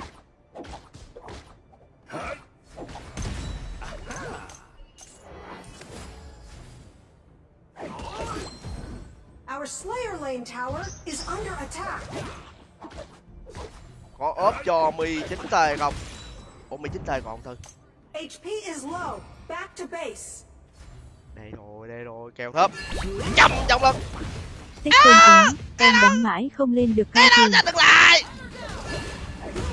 You have defeated an enemy. Trời ơi, nó chơi xuống mắt. Cho bay có 3 phát không mở bơm rồi. Bắt cái nữa, bắt cái nữa. Phạt, phạt, phạt. Thôi phạt, thôi phạt, phạt. Cái máy này. Combo nè. Shut down. An Nguyễn, phí băng xương. Một bản nắng em mà. Your team has destroyed a tower. Đấy, show bắn chỗ này một con mắt rồi. Nap time! Don't forget Upper goal 14 con mắt. Có chưa hả? Trời ơi là trời, điện thoại chưa ra nữa. Nó chưa công bố kích thước nữa. Phải công bố kích thước mới có cái ốp của đại ơi. thing is so itchy. Let me flop. Huyền Nguyễn, Chọc coi lật. Flo nó chọc kính, mặt cười thích mắt. Lại cho anh Van Heo được không? Được anh trai ơi. Lane tower is iPhone under 12 rồi attack. mắt đúng không anh trai? Cần hỗ 2 trợ. con mắt. Slayer has been defeated. Has been Chọn defeated. lính nữ xe thủ cao lên. Let me Ngọc Yến Trân, hello anh hello Trân. Anh Thanh là muốn Van Heo vũ khí tối thượng đúng không?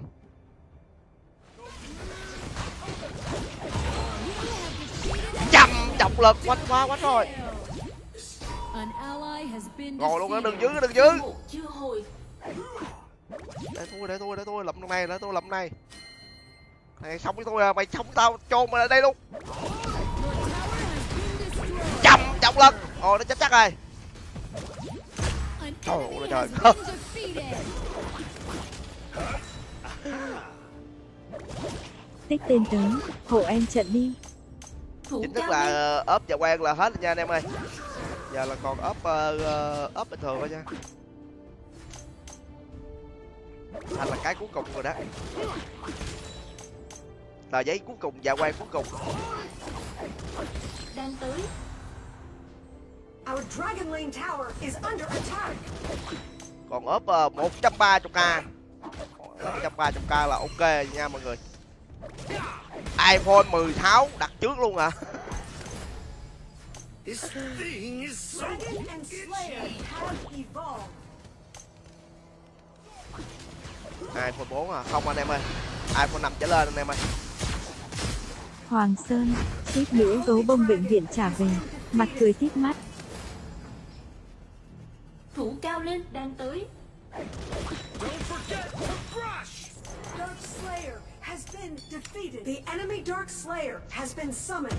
Ultimate. I'm getting myself a cookie. I deserve that. Tích tên tớ, kết bạn Zalo với em đi. Chào tích tinh tới nha. Twinkle, twinkle, little star. Rồi vô nè. Ba cái đấm. Your team has destroyed a tower. Ai ba cái đấm nè. Your team has destroyed Chầm a trọng lực nè. tower. Ai nhai con gà mái thiệt. Onslaught. Quánh trong lịch không kịp An áp luôn rồi. enemy has been defeated. An enemy has been defeated. Hả lính à, anh em ơi đừng giữ anh em ơi. Tập trung sức giao tranh.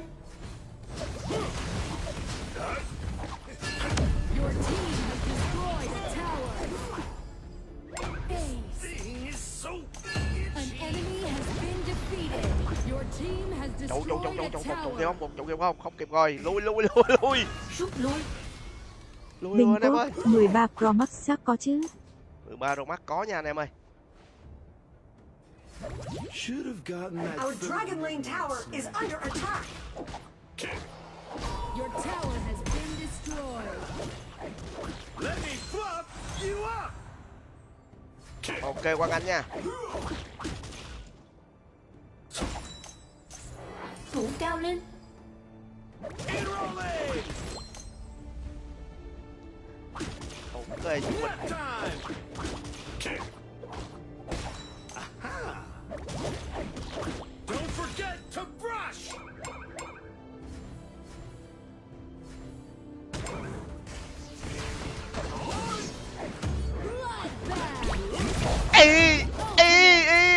Nó bắt tay ra. Vậy là ok nghe em trai. Ok trai. Thank you anh trai. Trụ này nó trong quá rồi. Trời nó quay lại cho luôn kìa. An enemy has been defeated. Bắn nó. Bắn. Ngắm lâu vậy.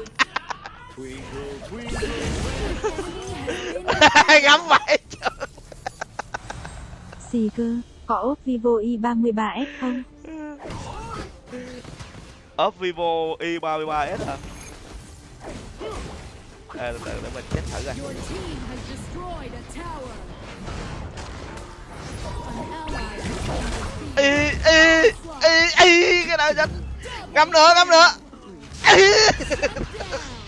Trời này nó bay chết chắc luôn kìa. Bay nhá cái máy này. i33s.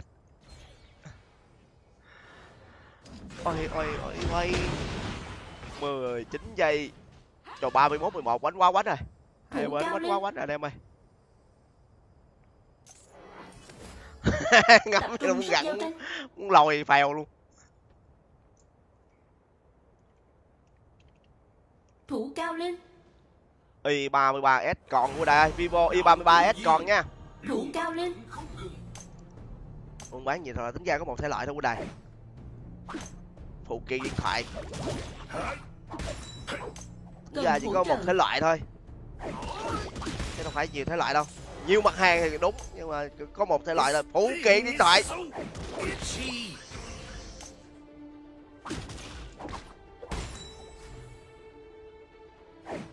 Thôi đồng hồ điện tử cũng là phụ kiện của điện thoại thôi anh em ạ. I'm way too buff to sleep now. Legendary. Tai nghe cũng là phụ kiện của điện thoại. Tô Chan Van, alo. Ốp lưng cũng là phụ kiện của điện thoại. Sạc dự phòng cũng là phụ kiện của điện thoại. Bao tay là dùng để chơi game thì cũng là phụ kiện của điện thoại đây mà. Dominating. Chậm lắm. Slayer has been Hình summoned. như công ty học rồi. Quái nhá các bạn. Trời khô máu nó luôn. Hình gì cũng được ở đây, đúng rồi anh em ơi. Hình gì cũng được nha.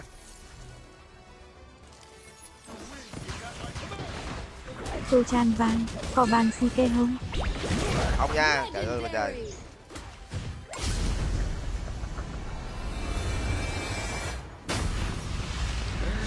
Victory.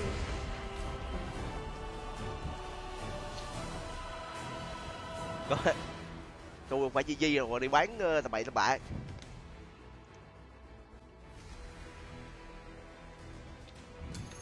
Xì cơ, inbox Zalo nha. Đúng rồi, anh em nào đặt hàng ốp lưng thì anh em inbox Zalo để có gì anh em gửi hình lên gửi hình qua Zalo cho mình. My destiny is mine to decide.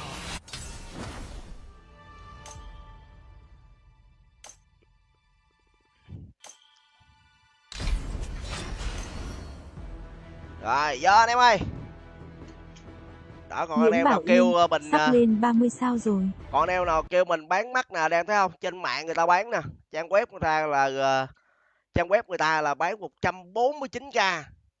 Đó mình bán 130k. Mà anh em thấy không? Y chang nhau. Không khác cái gì luôn. Đó mà chưa chắc của người ta là cái kiến cường lực nữa nha. Mà chưa chắc của người ta là cái kiến cường lực nữa đó. Có thể là người ta chỉ là in UV thôi. Còn mình là đây là ốp lưng nano đàng hoàng, mặt lưng là kính nano cường lực đàng hoàng chứ không phải là dạng mà dạng mà ốp mà gọi là ốp mà nó in UV lên. UV nhiều khi là nó làm nhựa thôi. Mấy ngày có em trai em sẽ cố gắng làm nhanh nhất có thể cho anh trai, có thể là ngày mai có luôn anh trai ơi. Trời, Cường Palo chơi gọi Cường Palo nha.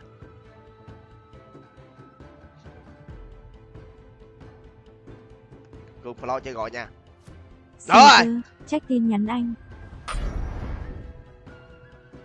Nữa. Vô 2 lần luôn. Check tin nhắn à. Đây có người check ở buổi đài rồi. Có bé Thư check tin nhắn á.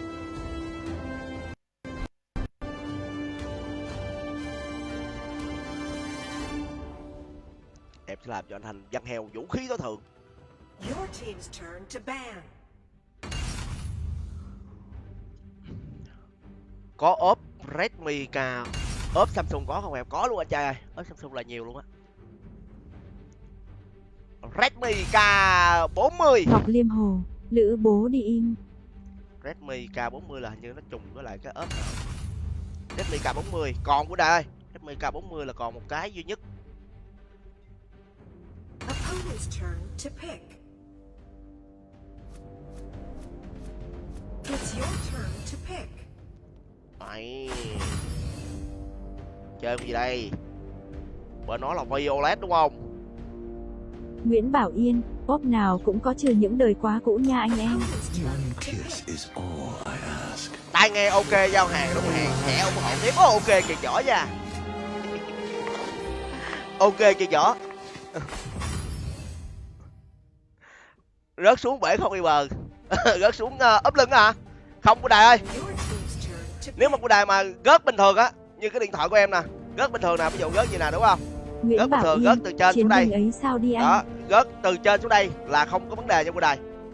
Nếu mà rớt mà vô mặt sàn á, từ trên cái mức này á, cái mức này mà trả xuống á là không vấn đề gì nha.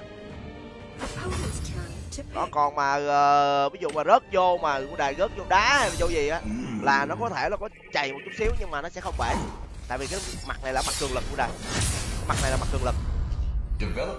Mặt này là mặt cường lực chứ không phải là loại kính Thanh Trang, ai bình cũng thường. khen ốp Cyberdu của anh. Ai cũng khen ốp Cyberdu của anh à. Mặt này là mặt cường lực anh em ơi. Mặt cường lực nha chứ không phải là loại kính thường nha. Nếu mà kính thường anh em đập sẽ bể. Nếu mà kính thường anh em đập sẽ bể. Còn mặt này kính này anh em đập sẽ không bể cho anh em. Nếu mà anh em đập vô bình thường á. Đó, rớt bình thường nó sẽ không bể. Còn nếu mà mặt kính thường á nó sẽ không được như vậy. Cái này là kính cường lực anh em ạ. Nó có độ bền nha. Có ốp lưng X3 không im. Đó, còn nếu mà mặt kính thường là anh em không thể nào vẽ được như vậy luôn. Mặt kính thường là nó rất là giòn, rớt là nó sẽ bể. Còn mặt kính này là kính cường lực. Nó sẽ khác cái loại mà bình thường anh em mua ở ngoài tiệm. Đồng hồ giá sao à? Đồng hồ 750 của Đài ơi. Đồng hồ là 750k free ship với lại tặng kèm cái bao tay nha. Sắp tới là mình có về thêm một cái đồng hồ giá sắp tới là mình có thêm một cái đồng hồ giá rẻ với lại một cái đồng hồ mà là giá sẽ VIP hơn cái này nữa, một con VIP hơn cái này nữa, và một con rẻ hơn thì chắc là tầm 400. Đó, còn mắc hơn thì sẽ là một con tầm 850. Đó, sẽ cho anh em lựa chọn. Sẵn sàng. Đập góc hả? Sẽ xuất trận sau 5 giây. Cái góc cũng khó đó của Đài, tại vì cái góc cái này nó có cao su ở đây rồi. Thanh, kênh cường lực vậy quăng có bể không đắng. Quăng mà nếu mà quăng mà đi chung đi điện thoại á, bể cái điện thoại á. Yuck. How does the alloy company not have a robot that makes coffee well? Không vấn đề nha. Nói chứ anh em, nếu mà rớt thẳng từ trên xuống dưới á là tất cả cái lực là cái ốp nó chịu hết. Đó thì cái kính cường lực của cái ốp nó rất là bền nha mọi người. Kính cường lực là rất là bền. Nó không bị giòn giống như là một cái số kính mà anh em mua ở ngoài tiệm. Đừng nó ăn bùa xanh trước nha anh. Ok em. Quá ok luôn. Cho anh giao lưu với em trai. Gửi mẫu qua cho mình ha. Mẫu là Huynh muốn coi hình hay là sao Huynh này? Hình thì Huynh có thể in bất kỳ hình nào. Còn mẫu là tất cả cái ốp lưng của mình là nó y chang nhau anh em. Cái mặt lưng nó sẽ như vậy, cái mặt trong nó sẽ như vậy. Còn mặt ngoài nó sẽ in hình. Hình thì mọi người có thể chọn bất kỳ hình gì. Đó, có thể là skin liên quân hoặc là hình mà hình chụp, anh em có thể hình chụp trong cái điện thoại của mọi người đó, cho mọi người gửi qua Zalo cho mình sẽ in cái hình đó ra, mình in lên ốp có lưng. ngon bằng ốp mũ không anh? Ốp mũ Thủ hả? cao lên. Ốp mũ mà loại mười mấy 20 ngàn ngoài tiệm nó bán à? Anh không bán loại đó em ơi. Lưng là phải ốp xịn, phải đẹp, cầm nó phải chắc tay chứ không phải loại mà là loại nhẹ mà nó dẻo nhựa BU số 7 á, không có xài loại đó nha. Quang không bể vậy chỉ mua một cái không bao giờ mua cái mới à? Mua chứ, anh mua cái mới cho anh em. Dù anh em đổi điện thoại anh em phải mua ốp mới là một nè, hai là anh em chán cái hình đó là anh em phải mua cái hình mới, đổi cái ốp mới. Bư độc chạm. Xem mua nó trời phải nhai cả máy đi. An Nguyễn, đấng chơi AOE nổi không nhỉ, từ hồi Huy Long diệt tỷ lệ thắng nó thấp quá. Tập trung sức giao tranh.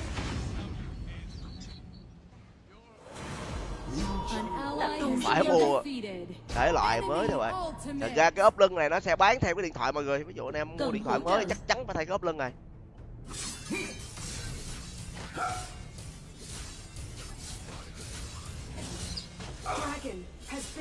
An Nguyễn, đổi ốp là nhìn như điện thoại mới dùng. Thủ cao lên. G7 có ốp không? Có nha quý đệ ơi, G7 có nha. Chỉ có G7 là có. Technology, power, and money. Tấn công xe giá. This world measures everything. Offensive and defensive systems activated. Con này giống một ra game nè, cô đài đâu có chơi liên minh huyền thoại là biết nè. Ủa con này nó ăn con rồng rồi, nó định tham lực luôn con này. Bư nó anh em, bư nó hết mana rồi, bư đó anh em ơi. Nguyễn Mày hả bự? nhìn là biết không giòn. Mày hả bự?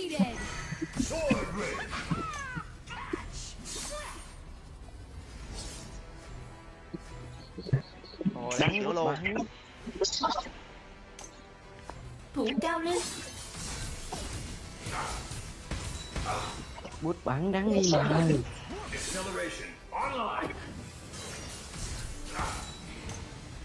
Đâu được mà lo đánh gì? Đánh đây su không hai cái búp bẩn quái chung.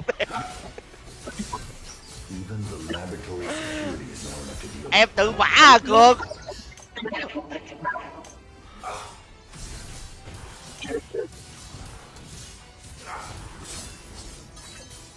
Ồ luôn tới giờ này nó bị lắc anh em. Cho mấy là lắc nè. Offensive and defensive systems activated. Thủ cao lên. Our Dragon Lane tower is under attack. Xì mắc 4 à. Mắc 4 à. Này anh em nhắn tin hỏi Zalo nha anh em. Hỏi coi tại vì mình đang chơi nó không có cái tài thứ ba để mình sạch được. Built the Alloy Company. I turned it into a technological empire. Sword ring. Hồi xưa Lumia một điện thoại 5 ốp à.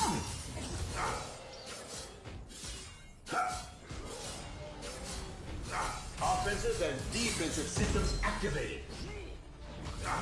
Mình xài mấy cái ốp lưng nè. Thủ cao lên. Mình xài mấy cái ốp lưng nè anh em à. Our Dragon Lane tower is under attack. Buồn tay nó. This is the power of technology. Ê, ai đâu chết chưa chết à. Chưa chết em. Đáng nghi mà thánh nổ. Cường phải lo này quái trái thì cây thu 03 rồi. Our Slayer Lane tower is under attack.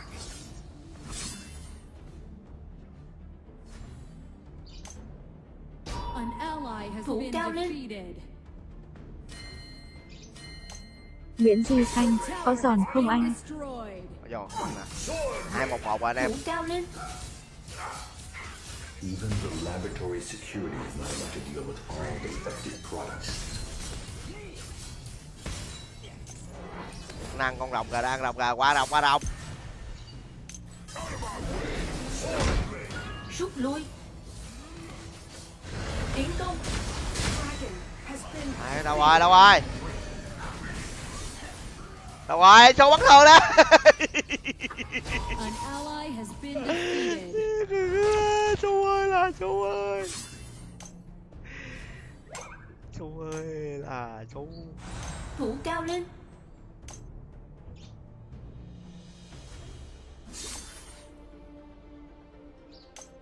Nguyễn Bảo Yên, full đam anh oi.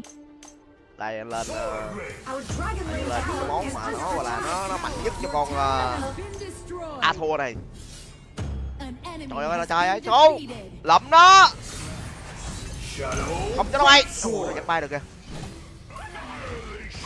Kìa đây nó kìa. Cô đâu ơi. Cho nó dồn ra tôi kìa. An ally has been defeated. Ai trời ơi, nhắm bây giờ bắn thường đi. Yêu máu không kìa, bắn thường là trời ơi. The tower. Offensive and defensive Mẹ bắn đến chết tem ơi.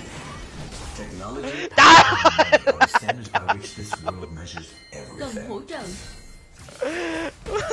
ơi. Bắn cái gì vậy? This is the power of technology. You have defeated an enemy. Thanh Trang, anh thấy Elsu là muốn lại nó cây. Resistance army. Your Thủ team cao lên. has destroyed a tower. Rút lui.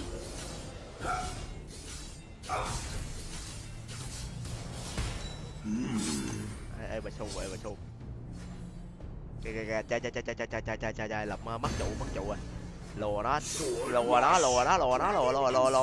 Have Kìa. Shadow. Quất luôn. Lùa cả đây đó. Chạy hả bự. Cả đó nè. Trời ơi là chặt cả đó. Acceleration online. Double kill. Qua quá này. Vâng, mà đây là A mà thua đi gần. enemy invading jungle.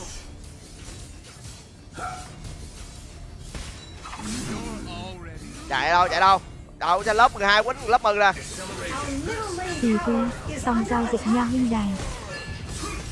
Shut down. Thủ cao lên. Thủ cao lên. Your tower has been destroyed. Defensive systems activated.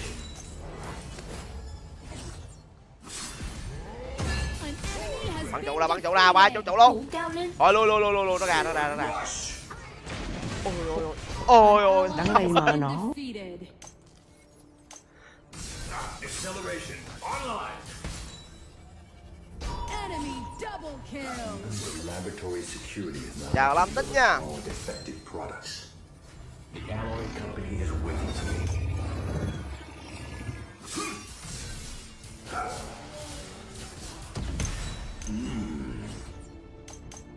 Lên gì đâu không? Phun công không? Không, phun công gì quánh không lợi ở đâu. Tập trung sức giao tranh.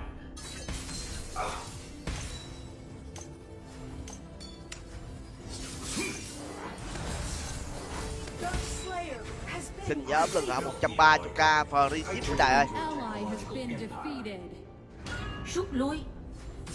The enemy Dark Slayer has been summoned. Ây Shadow. da, hai thằng nó quánh tôi anh em. Hai thằng kia nó quánh tôi này, thằng kia nó quánh tôi. Thanh Trang, cây suối rồi chạy em trai cây. Systems activated. Thủ cao lên. Xin lỗi Togo.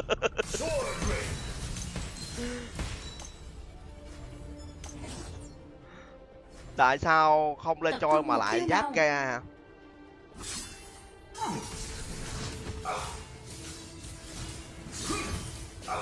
Lên giáp kia nó có tốc chạy đúng không trời ơi. Nguyễn Bảo Yên, tại sao không lên choi mà lại là Gaia?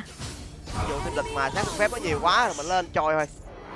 Còn tu len này mình lao vô là mình khô máu đó, với lại mình có hồi máu nữa. Mình có hồi máu nữa nên mình lên giáp Gaia nó tăng cái lượng hồi máu cho mình.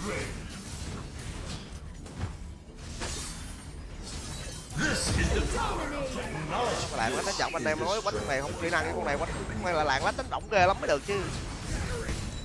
Đó, lắc cái mông né chứ là nó bay ra qua vô là nó. Legendary. Đó, chạy vòng là nó. Ai da mở ôm rồi. It's not finished yet.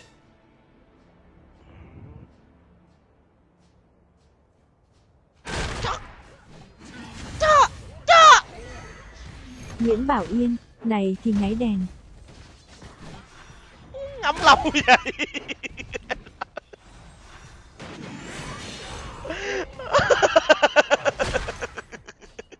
Thủ cao lên. Bỏ ngay con nghe sâu liền cái đầu. Ai quánh combat có 15 giây nó ngắm không 30 giây. Chưa cái sao đỡ. A whole nother pardon, evil bun.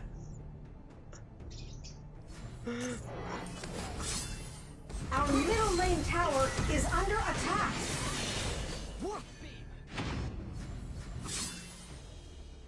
Thủ cao lên. Thôi đừng ngắm nữa, đừng ra bất thường giùm em cái trai ra bất thường giùm cái đi.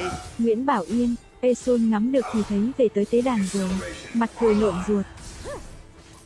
Sword rush. Holy Dragon has been defeated.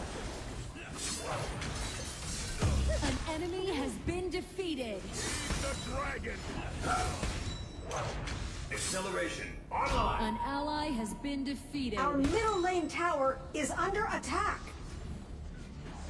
Huân di tiêu, kêu nó bắn thường đi. Your tower has been destroyed. Shut down. Online. Ở đây nó kìa, ở đây nó kìa. Double kill. Thủ cao lên. À bờ đây. Đây giết này. Gần gà luôn. Sword rush. Ai da đầu chân mất chết hết trơn rồi. Your team has Hai bại nhái cả máy đẹp. been defeated.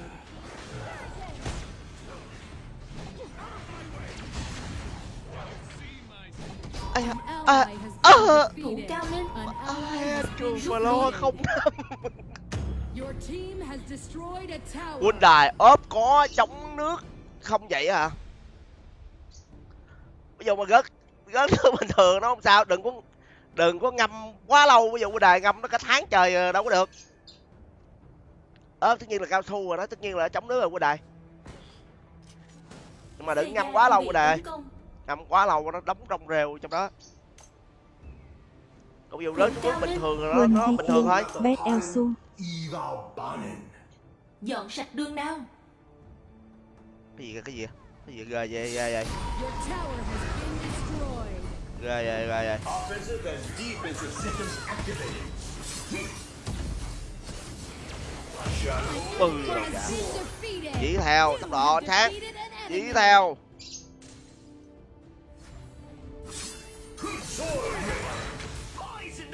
Tuyền Nguyễn, để eo su luôn, mặt cười tít mắt. Vậy ta thằng à bà con ơi. Why does the alloy company not have a robot that makes coffee well?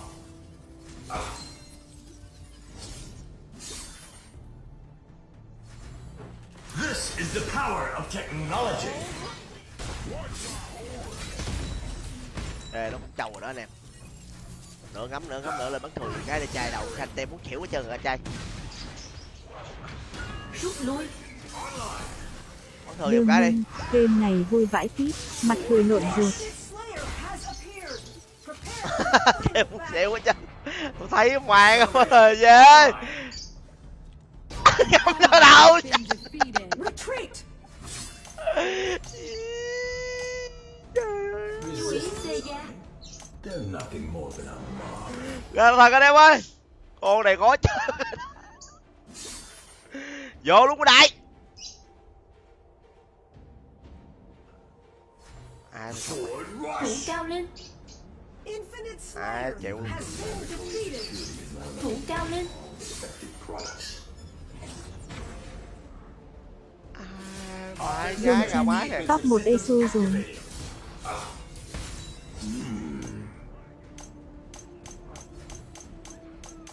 Tập trung sắp giao tranh. Rồi anh em ơi. The enemy Infinite Slayer is pushing. Your tower has been destroyed. Rồi lui. Shadow. An ally has been defeated. You have defeated an enemy. Nguyễn Bảo Yên, anh gánh cổng lưng. You have been defeated. Ý là giết AD nó rồi đó. Ráng mà phòng thủ đi anh em ơi. Đừng ngắm con tà thần giùm cái đi. Our base Come on, tower hey. is under attack. Ra bắn thường tà thần đi. Ra bắn thường tà. Your tower has been destroyed. Ngắm nữa. Ra bắn tà thần giùm đi. Ngắm con. Nguyễn Duy, TH này cho bố win rất uổng.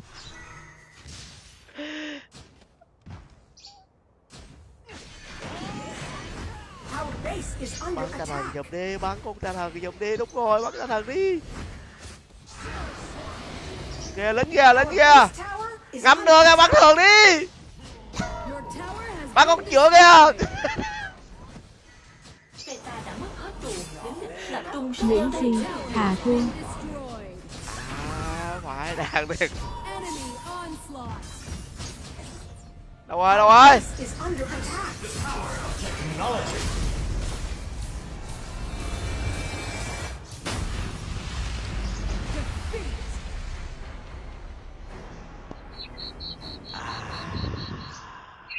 Cho xin hình đồng hồ được không của đài hả?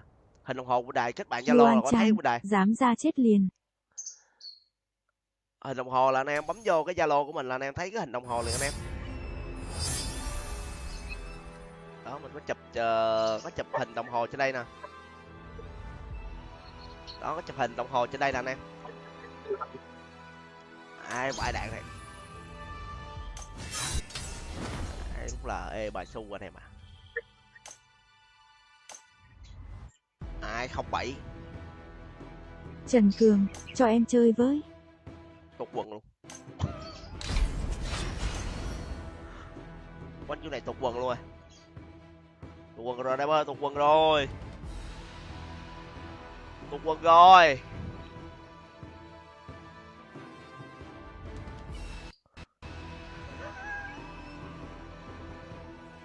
Quỳ quỳ luôn. Ai muốn xẻo. Trần Cường, ván sau em vô nha. Đây cái đồng hồ nó chạy như vậy bên đây. Đây cái đồng hồ này chính là cái đồng hồ mình đang mang luôn anh em. Xài cái gì bán cái đó nha. Mình xài cái gì mình bán cái đó luôn anh em ạ. Ốp lưng mình cũng đang xài luôn nè. Cái ốp lưng là chính là cái ốp lưng mình đang xài luôn. Ốp lưng của mình thích xài cái nào là mình lắp cái đó vô. Thích xài cái nào mình lắp cái đó vô. To ban. Mình xài cái nào ví dụ ra ngoài đường đi tiền tùng gì mình sẽ xài cái này. Đó ví dụ mà đi chơi mà liên quân hay là này nọ với anh em liên quân thì Nguyễn mình Bảo sẽ chơi Yên, cái này. theo em nghĩ đi đơn có lẽ là lên chiến tướng rồi. Đó ví dụ mà đi liên quân á thì mình sẽ chơi cái này. Đó anh em thấy không, có con rát mà lại có vân kim cương nữa. Đó loại này là có vân kim cương luôn. Đó, nhưng mà là làm cái này nó hơi lâu. To pick. Đó còn đồng hồ đây. Đó đồng hồ này là đồng hồ Bluetooth, đồng hồ thông minh. Một con đồng hồ thông minh nha anh em. Chơi 2 gia tê rồi. Nó có đồng Trần hồ thông Cường, minh. alo anh ván sau em vô. Đó đây có thể thay mặt hình nền, rất nhiều mặt hình nền trong đây nha. Đó rất nhiều mặt hình nền mà mình có thể thay luôn cái hình nền của mình lên cái đồng hồ này luôn. Ngoài ra là kết nối Bluetooth, đồng bộ điện thoại, đồng bộ với lại điện thoại đẩy tin nhắn Zalo, Facebook các kiểu lên đây đều được.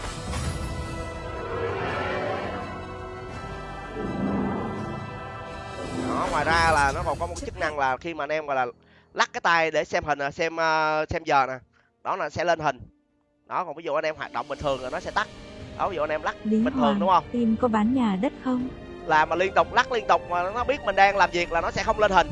Đó còn ví dụ mình lắc đúng cái thao tác mà xem giờ á, nó lắc vậy là nó sẽ lên hình. Đó To pick. đúng cái thao tác xem giờ sẽ lên hình nha mọi người, để mọi người xem giờ.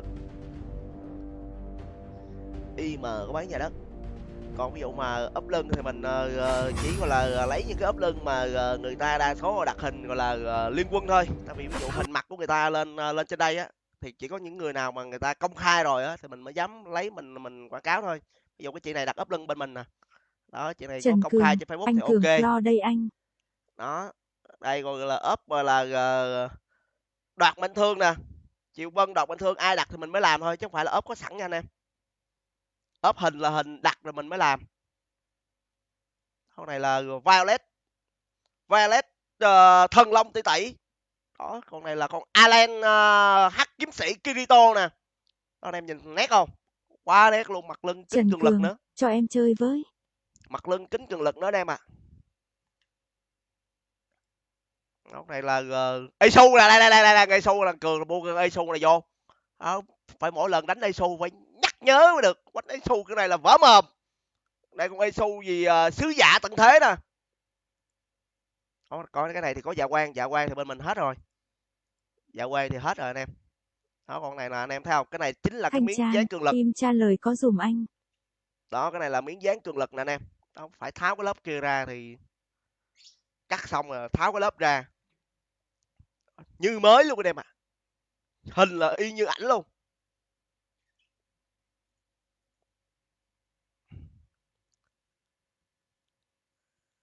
TM có bán nhà đất không à? À có nhà đất hả? Tại anh Thanh của mình là làm nhà đất nè. Trần Cường, chắc em cầm skin cùi cho nên bắn gà. Giá đồng hồ là 750k nha. Hàng này là loại xịn nha anh em. Loại xịn tầm trung, trong tầm giá dưới 1 triệu là con này là xịn nhất nha anh em ơi. Nó có cả loại bản thép nữa. Bản thép thì bữa sau loại thường bản thép bữa sau mình nhập về, chắc mình để anh em lại 400. Chào mừng đến Bình Nguyên Có vô loại bản tận. thép, loại thường nữa. Sẵn sàng. Để bữa Kẻ sau địch mình sẽ xuất trận sau 5 giây. làm thêm nhiều loại cho có sự lựa chọn. Đội xông lên. Bản kia thì nó sẽ bóng hơn, nó rẻ hơn, nhưng mà về ấy thì nó cùi hơn. Con này thì con này là đúng theo chuẩn, gọi là hàng chuẩn mà anh em hay đeo mà con 10 mấy củ á, là con này nè.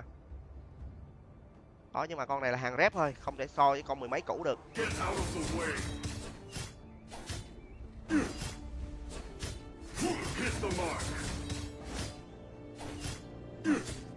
Nó sẽ gọi là nó là kiểu mọi thứ nó sẽ thua cái con 10 mấy củ một chút xíu.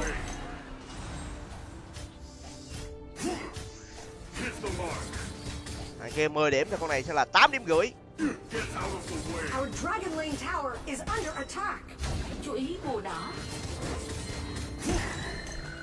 Chào Trúc Phạm nha. Bóc Zalo rồi đấng rồi. Ok Trúc Phạm nha. An ally has been defeated. Tính ra mai mốt bán nhà đất luôn được à. Cần hỗ trợ. Địch đường dựa biến mất. Our Slayer Lane tower is under attack. Ê, bán cái nhà đất, bán được cái nhà đất là được gọi là bao nhiêu cái ấm lưng trời. Trời đó nè, Bảo Vũ lên qua trăm. Bắn luôn, tự tin như cái con chinh luôn. Middle Lane tower. Lụm nó đem. Thay mẹ em rồi. An ally has been defeated. You have been defeated. Rút lui. Có anh Thanh Trần là anh làm bên nhà đất nè. Nguyễn Bảo Yên, hơi bị nhiều đó anh. 1000 cá ve mà.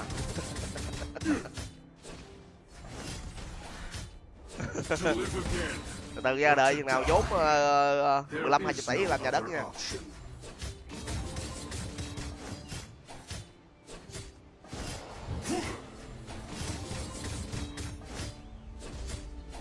Đợi chắc 50 tuổi rồi, chắc đợi 50 tuổi quá.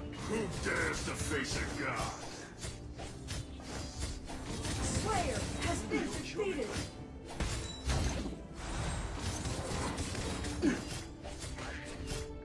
Sao em không có thông báo gì hả?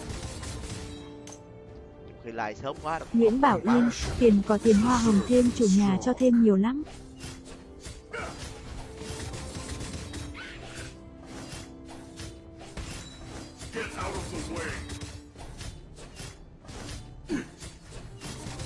Ủa là chim bán nhà đất được không ta?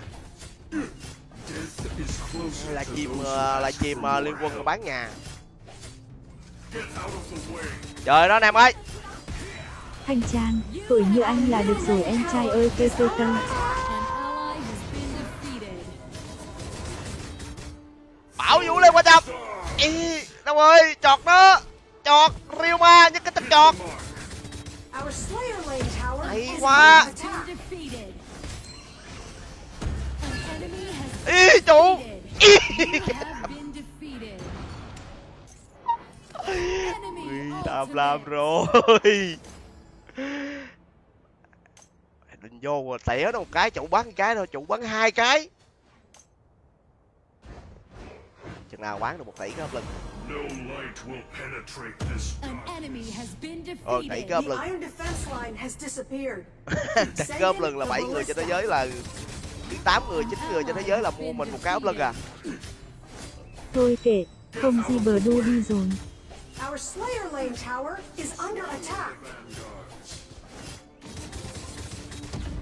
Hỏi anh Thanh có cái nền nào 100 triệu không? Dares to face a god. Ủa, chắc khó à. Hit the mark. Ở dưới quê không, cái nền dưới quê của mình một cái nền dưới quê của mình bây giờ chắc cũng phải Our Dragon Lane tower cái nền is mà 5 under mét thì attack. ít nhất Văn phải Hiền, 150 hello rồi. anh, hello Hiền. To live again. Đây là dưới quê mình vùng sâu vùng xa đó. There is no other Cái option. nền ngang 5 mét là cũng phải 150 rồi. Double Sài Gòn kill. cái mà nền mà An ally has 100 been triệu chắc không defeated. có rồi. Face a god. You have defeated an enemy. Bảo vệ đồng minh theo Anas. An ally has been defeated. An Nguyễn, 100 triệu chắc lên núi hay qua miên quá. Our Slayer Lane tower is under Ở dưới quê attack. mình 100 triệu cái nền mà trong hẻm trong ngóc đó nha. Chưa gọi là trong hẻm trong ngóc á. Mà nó còn 30 triệu 1 mét ngang mà. Compassion is reserved for the strong. 5 mét ngang thì để mà một cái nhà thì chắc phải tầm 5 mét ngang quá, dưới quê phải tầm 5 mét ngang. Thôi kệ, tí làm giáo under di bờ đu đi rồi đi mình khoái. Ở dưới quê của đại ơi, vùng sâu vùng xa của đại ơi. Là được 5 mét ngang một cái nền. The weak band together to be strong. Mà trong ngóc đó nha, chứ không phải ở ngoài gọi là ấy nữa. Get out of the way. Hit the mark.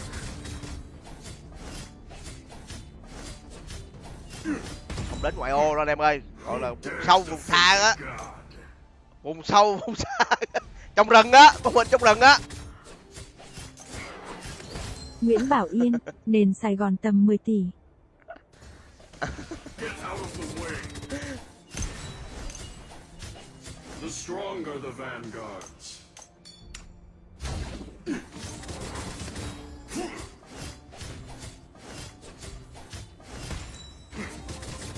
Rút lui. Face a god.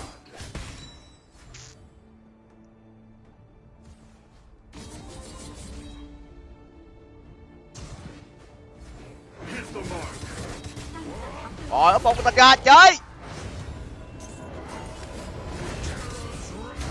An enemy has been defeated. Xì cơ, huynh đài cho cái slot với. Defeated. Your team has destroyed a tower. An ally has Nhà been trong hẻm defeated. hả? Dominating. Trong hẻm 5 tỷ mấy là ở Sài Gòn em ơi. An ally has been defeated. Sài Gòn mới có 5 tỷ mấy chứ dưới quê làm gì tới. Double kill. Our Dragon Lane tower is under attack. Dưới quê mà 5 tỷ mấy là em xây được một cái nhà mà to đùng luôn. No light will penetrate this darkness. Your Có đường team đi là has được hả? destroyed a tower. Dragon has Đường been đất á. defeated. Ở dưới quê mình chưa có đường nhựa đây ạ. Có đường đất. An ally has Đâu thiệt mà been dưới quê mình là đất Middle Lane tower is under đất attack. hiện tại là đã cao hơn hồi trước rồi đó. Face a god. Tại cái khu vực nó vùng sâu vùng xa nên là nó Thanh Trang, S của mình hay thế cây. Our Middle Lane tower is under ally has attack. been defeated. Dragon and Slayer have evolved. You have Our defeated Slayer mày Lane á bự tower bắn is chưa có nào luôn. under attack. Trời ơi là trời. onslaught. Mạnh gì ông nội. Your tower has been destroyed. Mạnh quá demo, nó quá mạnh rồi. Hoàng Hưng, hôm nào cà phê huynh đài ơi. Chào Hòa Hưng nha. Our Middle Lane tower has is been under attack. destroyed. Our Dragon Lane tower is under Your attack. tower has been destroyed. Holy Dragon has been defeated. Light will penetrate this darkness. Quê mình đường đai với đường nhựa của Quỳnh Đài là quê của Đài là nó thuộc dạng nông thôn mới rồi đó. Có đan với nhựa là dạng nông Thanh thôn mới Tuấn, rồi. xây nhà ở La Ngà Hạ Yên. Shut down. Không, nhà của mình ở AP Bình is Cửu anh em ơi. low. Back to base. Mã Đà Bình Cửu. Compassion Chỗ is đó nó còn chưa có reserved đường for nhựa the nữa anh em. strong. Mới lên được điện rồi. Chưa có nhựa nữa. Đường một đường đất.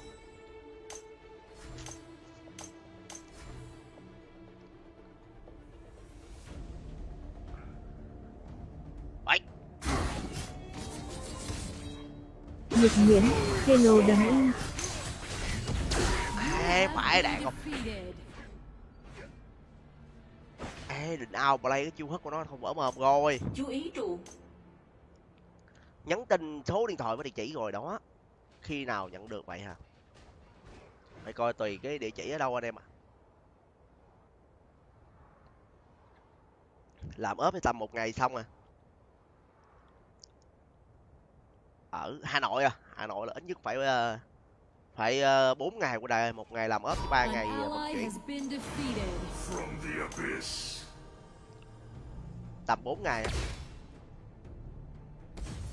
Không tính hôm nay nha, bắt đầu tính ngày mai. Ê, cái thằng kia. Đụng nó bay luôn anh em ơi. Defeated. Enemy ultimate. An Không enemy thôi, has trả been đi. defeated.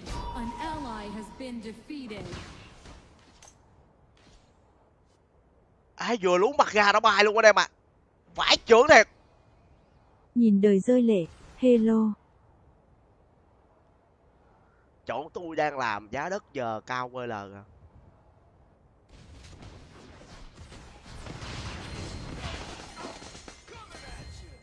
Dark Slayer has been defeated.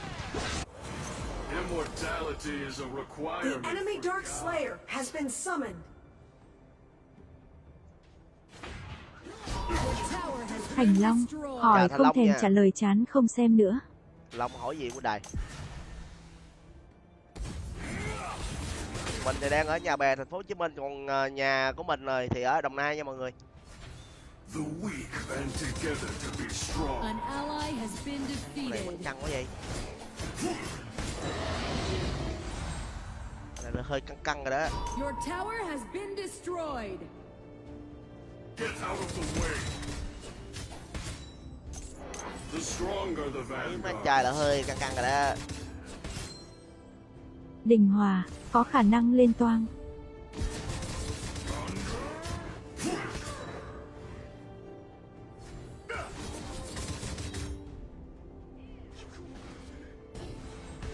Mạng ổn định. Mình nhận tiền nhiều nhất bản đồ thôi, không sao. Compassion is Từ từ. reserved for the strong. Hit the mark. Thành Long, hỏi ơ Cao Anh đang chơi đó có bán không? Ở cao này hả? Chú ý rồng. 1,5 jack em ơi.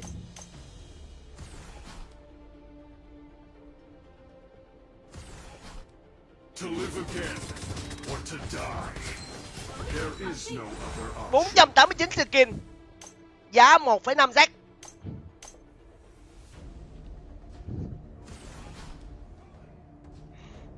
Holy Dragon has been defeated. The weak band together to be Ở strong. Ba Đà không làm ngư dân hồ chị An à.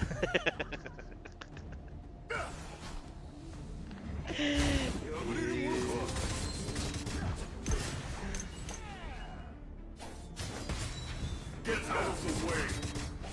Cuộc đời để đưa thôi anh em ơi, cuộc đời để đưa thôi. Ôi trời, chuẩn bị cuốn lộn ra, tập trung cuốn lộn ra anh em ơi. Hit the mark. Chiêu cuối sẵn sàng. Enemy Cái gì vậy chắc queo ơi? Get out of the way. Gì vậy? Đình Hòa, không chào lại à đấng. Stronger the vanguards. Chào phỏng bí ra cho Định Hòa nha. Chờ hồi sinh. Cái gì Ruma đó hả ca? Phải chữa em 4-5 à? Được giữa nè. Is Phải đâm lên à. reserved for the strong. Hay. Hit the mark. shut down. Double kill. Enemy onslaught. Enemy double kill. Chip một kêu. Triple kill. One kill. Qua đã kêu. Mega kill. Tấn công trụ. Dọn lính đường giữa.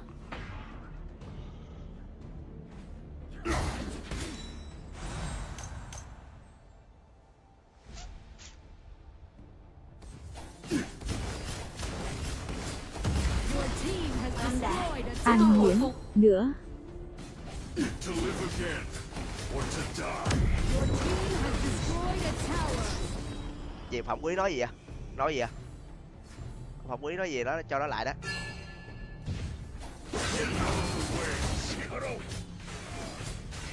rút lui. Trọng nó cái của đại. Cho Phạm Quý nó lại đó. Rút lui.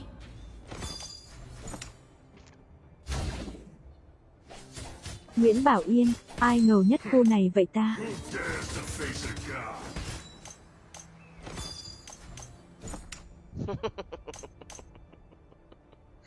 Quý có bao giờ mega kill chưa? Có bao giờ mega kill trong cái đài? Death is closer to Infinite those who Slayer ask has for more. appeared. Prepare for the final battle. Tấn công tướng địch. Vô.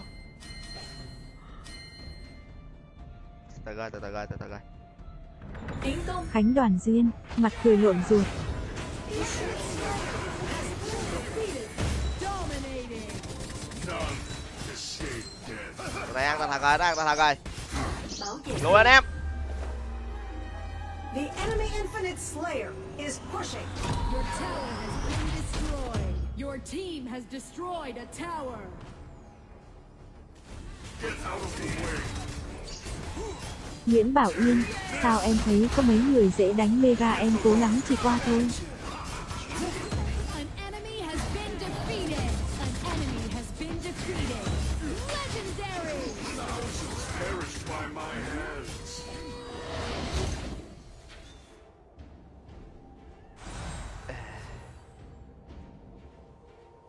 Em lên đại chiến tướng thôi, có gì đâu mà.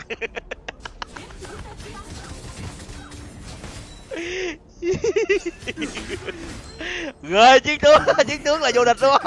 Be strong. Ghê vậy ông nội. 26. Get out of the way. Cương David, hay lắm em. Team has destroyed a tower. Legendary. An enemy has Lắm been đó. defeated. An ally has been defeated. Đậu Your tranh team bơm has rồi. destroyed a tower. Enemy Ê nhà nghe qua về lẹ. Đâu tranh hay quá giờ đập nhà, Your tower has been destroyed. chết. Ai lụng một cưa rồi.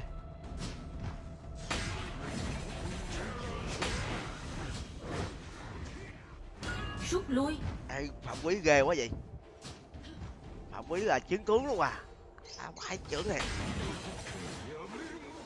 Từ đép trụ ơi. Nhật Hiển, liền đâu không lên. Shut down. Phòng thủ ở đây ơi. Tấn công nhà chính.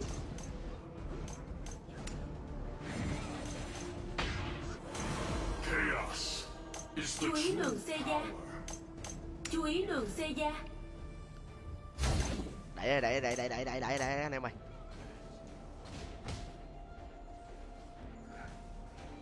Một tên nữa đừng giữ anh em ơi. Kêu mà để chơi đi.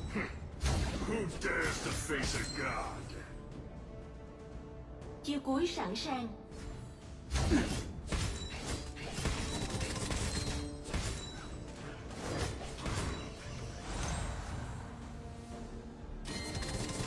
Chú ý khe tay. Ryoma. Reserved for the strong.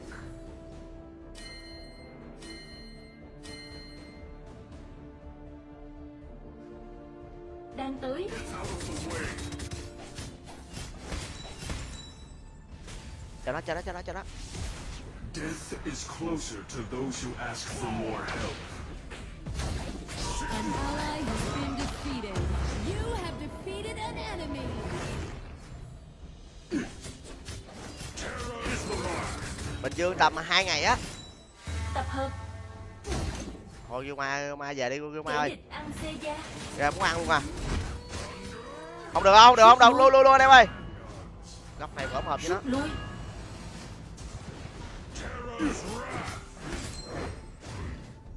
Đâu nó Từ có từ, Joker tôi đó, đang ăn chạy lâu lắm. tới. Từ từ, tôi đang chạy tới. The weak band together to be strong.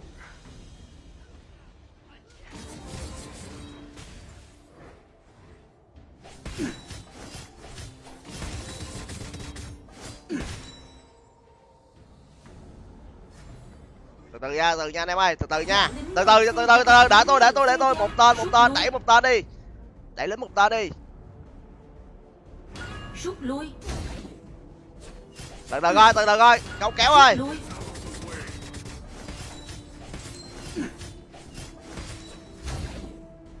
Rồi ra đập anh em, đánh. Lại thế, đánh đi. You have defeated an enemy. An ally has been defeated. Đó, quanh đi anh em. Kill. Dưới anh em ơi, dưới anh em ơi. Has been defeated.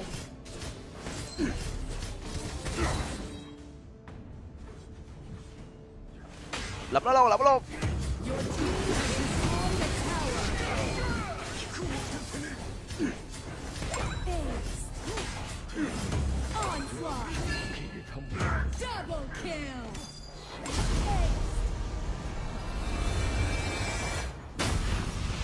Vô nội.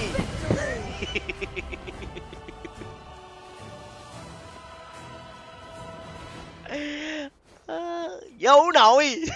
Lụm lúa. Nguyễn Tường, hay đấy. Em đã gây ra bao lỗi I lầm. write my own destiny. Để tình yêu chúng ta bây giờ chia hai. Hello, Nguyễn Luân của Đài nha.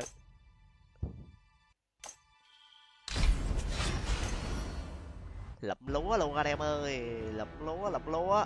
Đức Nguyên, hay bạn. Ô trời ơi anh em.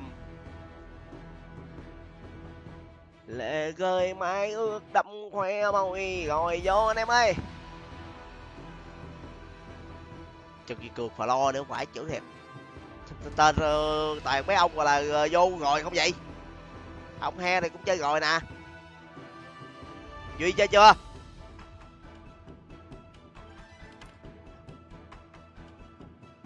Vậy chơi cho người mới vô đi. Nguyễn Bảo Yên, Vio dễ lấy mega không ta? Vio dễ lấy mega mà. Hãy thấy người cũ đúng không?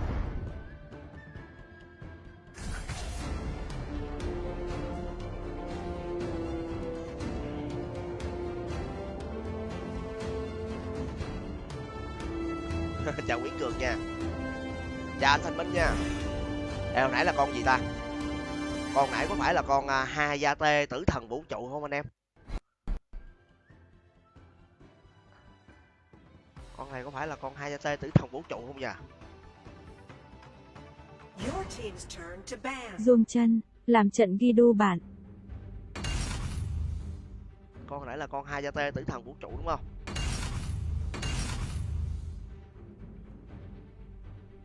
Để tôi là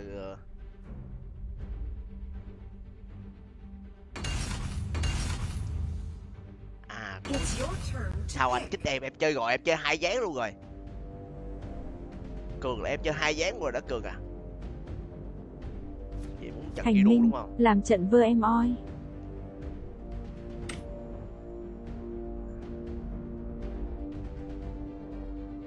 Cái gì Wigo sao em đi gần à? Thành The trendiest hero Ủa anh sao Thành Minh nó giá gì absolutely quên mất tiêu rồi. is. We Quê ghét hả? Phải chồng. Ngộ độc như làm trận quê em ơi. Đây. Cái con này có phải là con Hayate tử thần vũ trụ Trần không anh em Cường, nhỉ? em bắn ép cho không chịu. Con này có phải là con Hayate tử thần vũ trụ không anh em? Đặt ốp lưng liên hệ số Zalo luôn anh em ơi, 130k free ship. Hình theo yêu cầu luôn anh em ạ. Muốn hình gì có hình đó nha. Ốp lưng, mặt lưng kính cường lực nha anh em. Mặt lưng kính cường lực nha. Rớt với lại đập không bể cho mọi người. Rớt với lại đập không bể nha. Ví dụ anh em mà rớt mà vô cái chỗ đá hay gì đó thì nó Thành chỉ chạy Phương, sức Toàn. nhẹ thôi. Your team's turn to pick. Rồi và đây là Wigo Saban.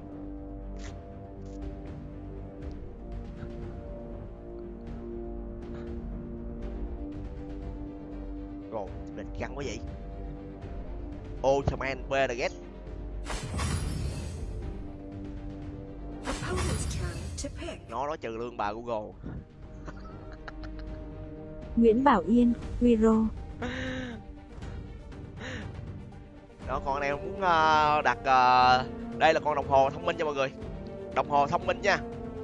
Đây là có tem bảo hành luôn nha anh em. Tem bảo hành MT. Tem bảo hành Minh Thư. Đó, con đồng hồ 750k. Đó, anh em đeo vô là giống như là một con đồng hồ tựa 10 mấy cũ. Trần Cường, không để em đi ADD. Thiết kế là y chang nha anh em, thiết kế là y chang nha. 10 seconds Đó, bật tắt là có trái remaining. táo luôn nè. Đó, tắt sách down là có trái táo luôn. Đó, một con đồng hồ gọi là pha ke 750k. Ốp cũng bị phai màu, ốp nó phủ lên một miếng cường lực. Một miếng ốp có phủ lên một miếng cường lực nên là rất lâu mới phai màu Trần anh ơi. Cường, cho em đi ép cho. Anh xài tới cái lúc mà đổi điện thoại luôn á. Chào thằng Dự Bị nha.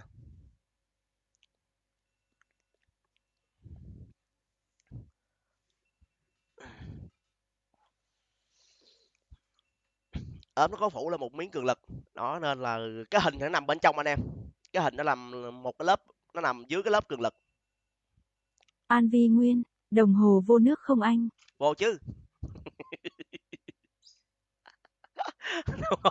Mồ điện tử mà anh em, kết nối vào Bluetooth, tất nhiên là vô rồi.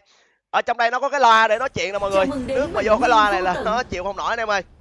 Nước vô cái loa này là nó sẽ vô luôn ngay cái nhưng mà nếu mà nước mà phủ lên trên bề mặt thì không sao. Vô anh em đi mưa nhẹ thì nó sẽ không sao cho mọi người. Nhưng mà nó rớt xuống nước là nó không được. Rớt xuống nước là chịu không nổi. Ốp lưng là 130k anh em ơi. Đồng hồ là 20 mấy chức năng, có đo oxy luôn nha. Đo oxy trong máu, đo nhiệt độ cơ thể. Đó gọi là bước chạy luôn. Đo bước chạy đó anh em, mình tập thể dục thể thao đó. Ôi xém nữa mất con này luôn rồi. Dạ anh Quang Anh nha.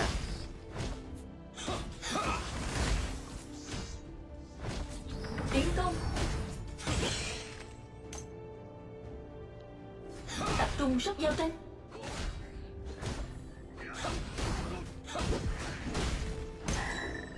Đồng hồ xài pin pin sạc anh em ơi. Nó có một cái dây sạc không dây đi kèm. Đó anh em nhận rồi, anh em sẽ nhận một cái hộp như thế này. Đó, phía trong nó sẽ có gọi là Nguyễn Bảo Yên, con này full đam.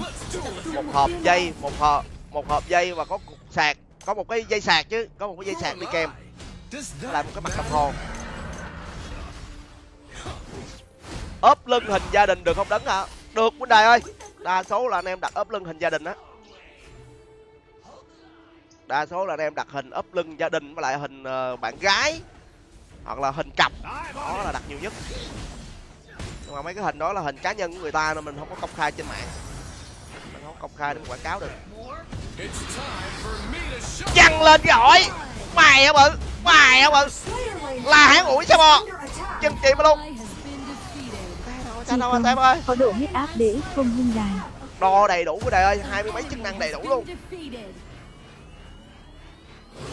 Nghe nhạc luôn, chụp hình từ xa luôn, đẩy thông báo tin nhắn Zalo Facebook luôn, Rút lui.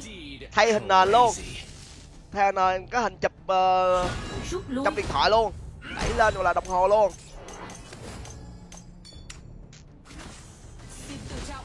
Đúng rồi Quân Đại ơi, anh em đặt ốp lưng thì anh em gửi hình qua số Zalo của mình á, cái hình địa chỉ số điện thoại với lại ốp loại gì đó bên mình sẽ làm cho nó đúng. Với lại anh em canh cái hình mà hình chụp để cái hình chữ nhật đó mọi người. Với lại anh em coi cái camera của điện thoại của mình á để lựa cái tấm hình cho nó đúng anh em ạ. Nó có cái camera nó cắt ngay cái mặt của trong hình á thì nó sẽ bị xấu.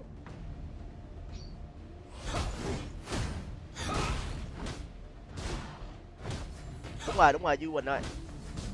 Thành Minh, xin in hình gấu mà nó giữ như sư tử thì in sao đây? Bên trên cái nền sư tử của đây.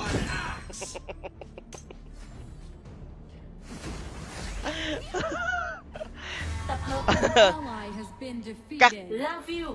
Cắt phong đưa hình sư tử lên. Cậu. La view. La hán ủi sao bò. Văng lên gọi. Mày hả bự. Mày hả bự, la hán ủi sao bò. Mày hả bự. Has been defeated. Our Dragon Lane tower is under attack. Ôi, tôi chưa lấy 78 tiền. Sợ chưa, cái gì Let's duel if you're brave enough. Đứng lại. Chiều cuối chưa hồi. Thành Z8 Minh, từ đây. nó dữ hơn cả gấu vãi nhái ngự yêu. Ê, Has been defeated. có cái ốp nào hình tròn không đứng á, ốp lưng mà hình tròn á. The iron defense line has disappeared. Như là không có đây, đa Send số là in hình chữ the nhật không có đây. ballista. Tất cả là gần như các ốp của mình là đều hình chữ nhật hết. Let's go. Đường Minh, làm cái ốp cho tôi ưng ý quá. Yêu xương. Ok, Đương Minh nha.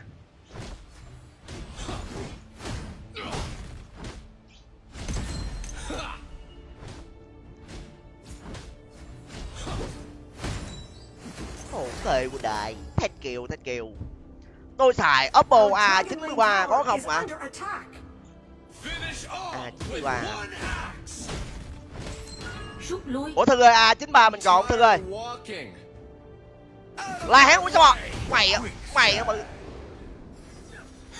hả bự. Văng lên gọi chưa. Ally has been defeated. Bư đồng chạm. An ally has Bư đồng chạm. La hán ủi sao bò. Mày hả bự. AD đâu rồi.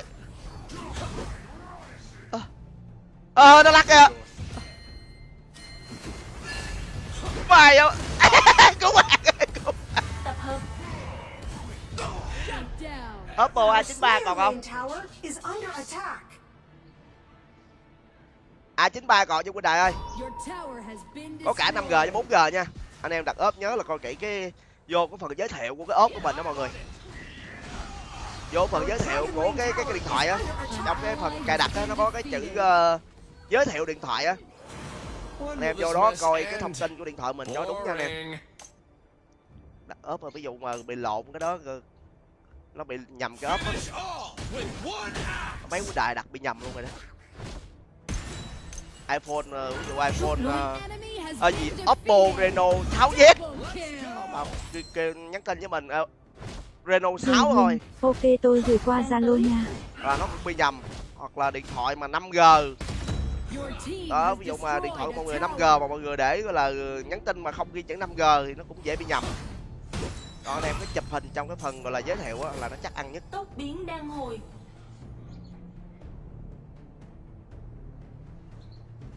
tower. An enemy has been I'm defeated. tired of walking.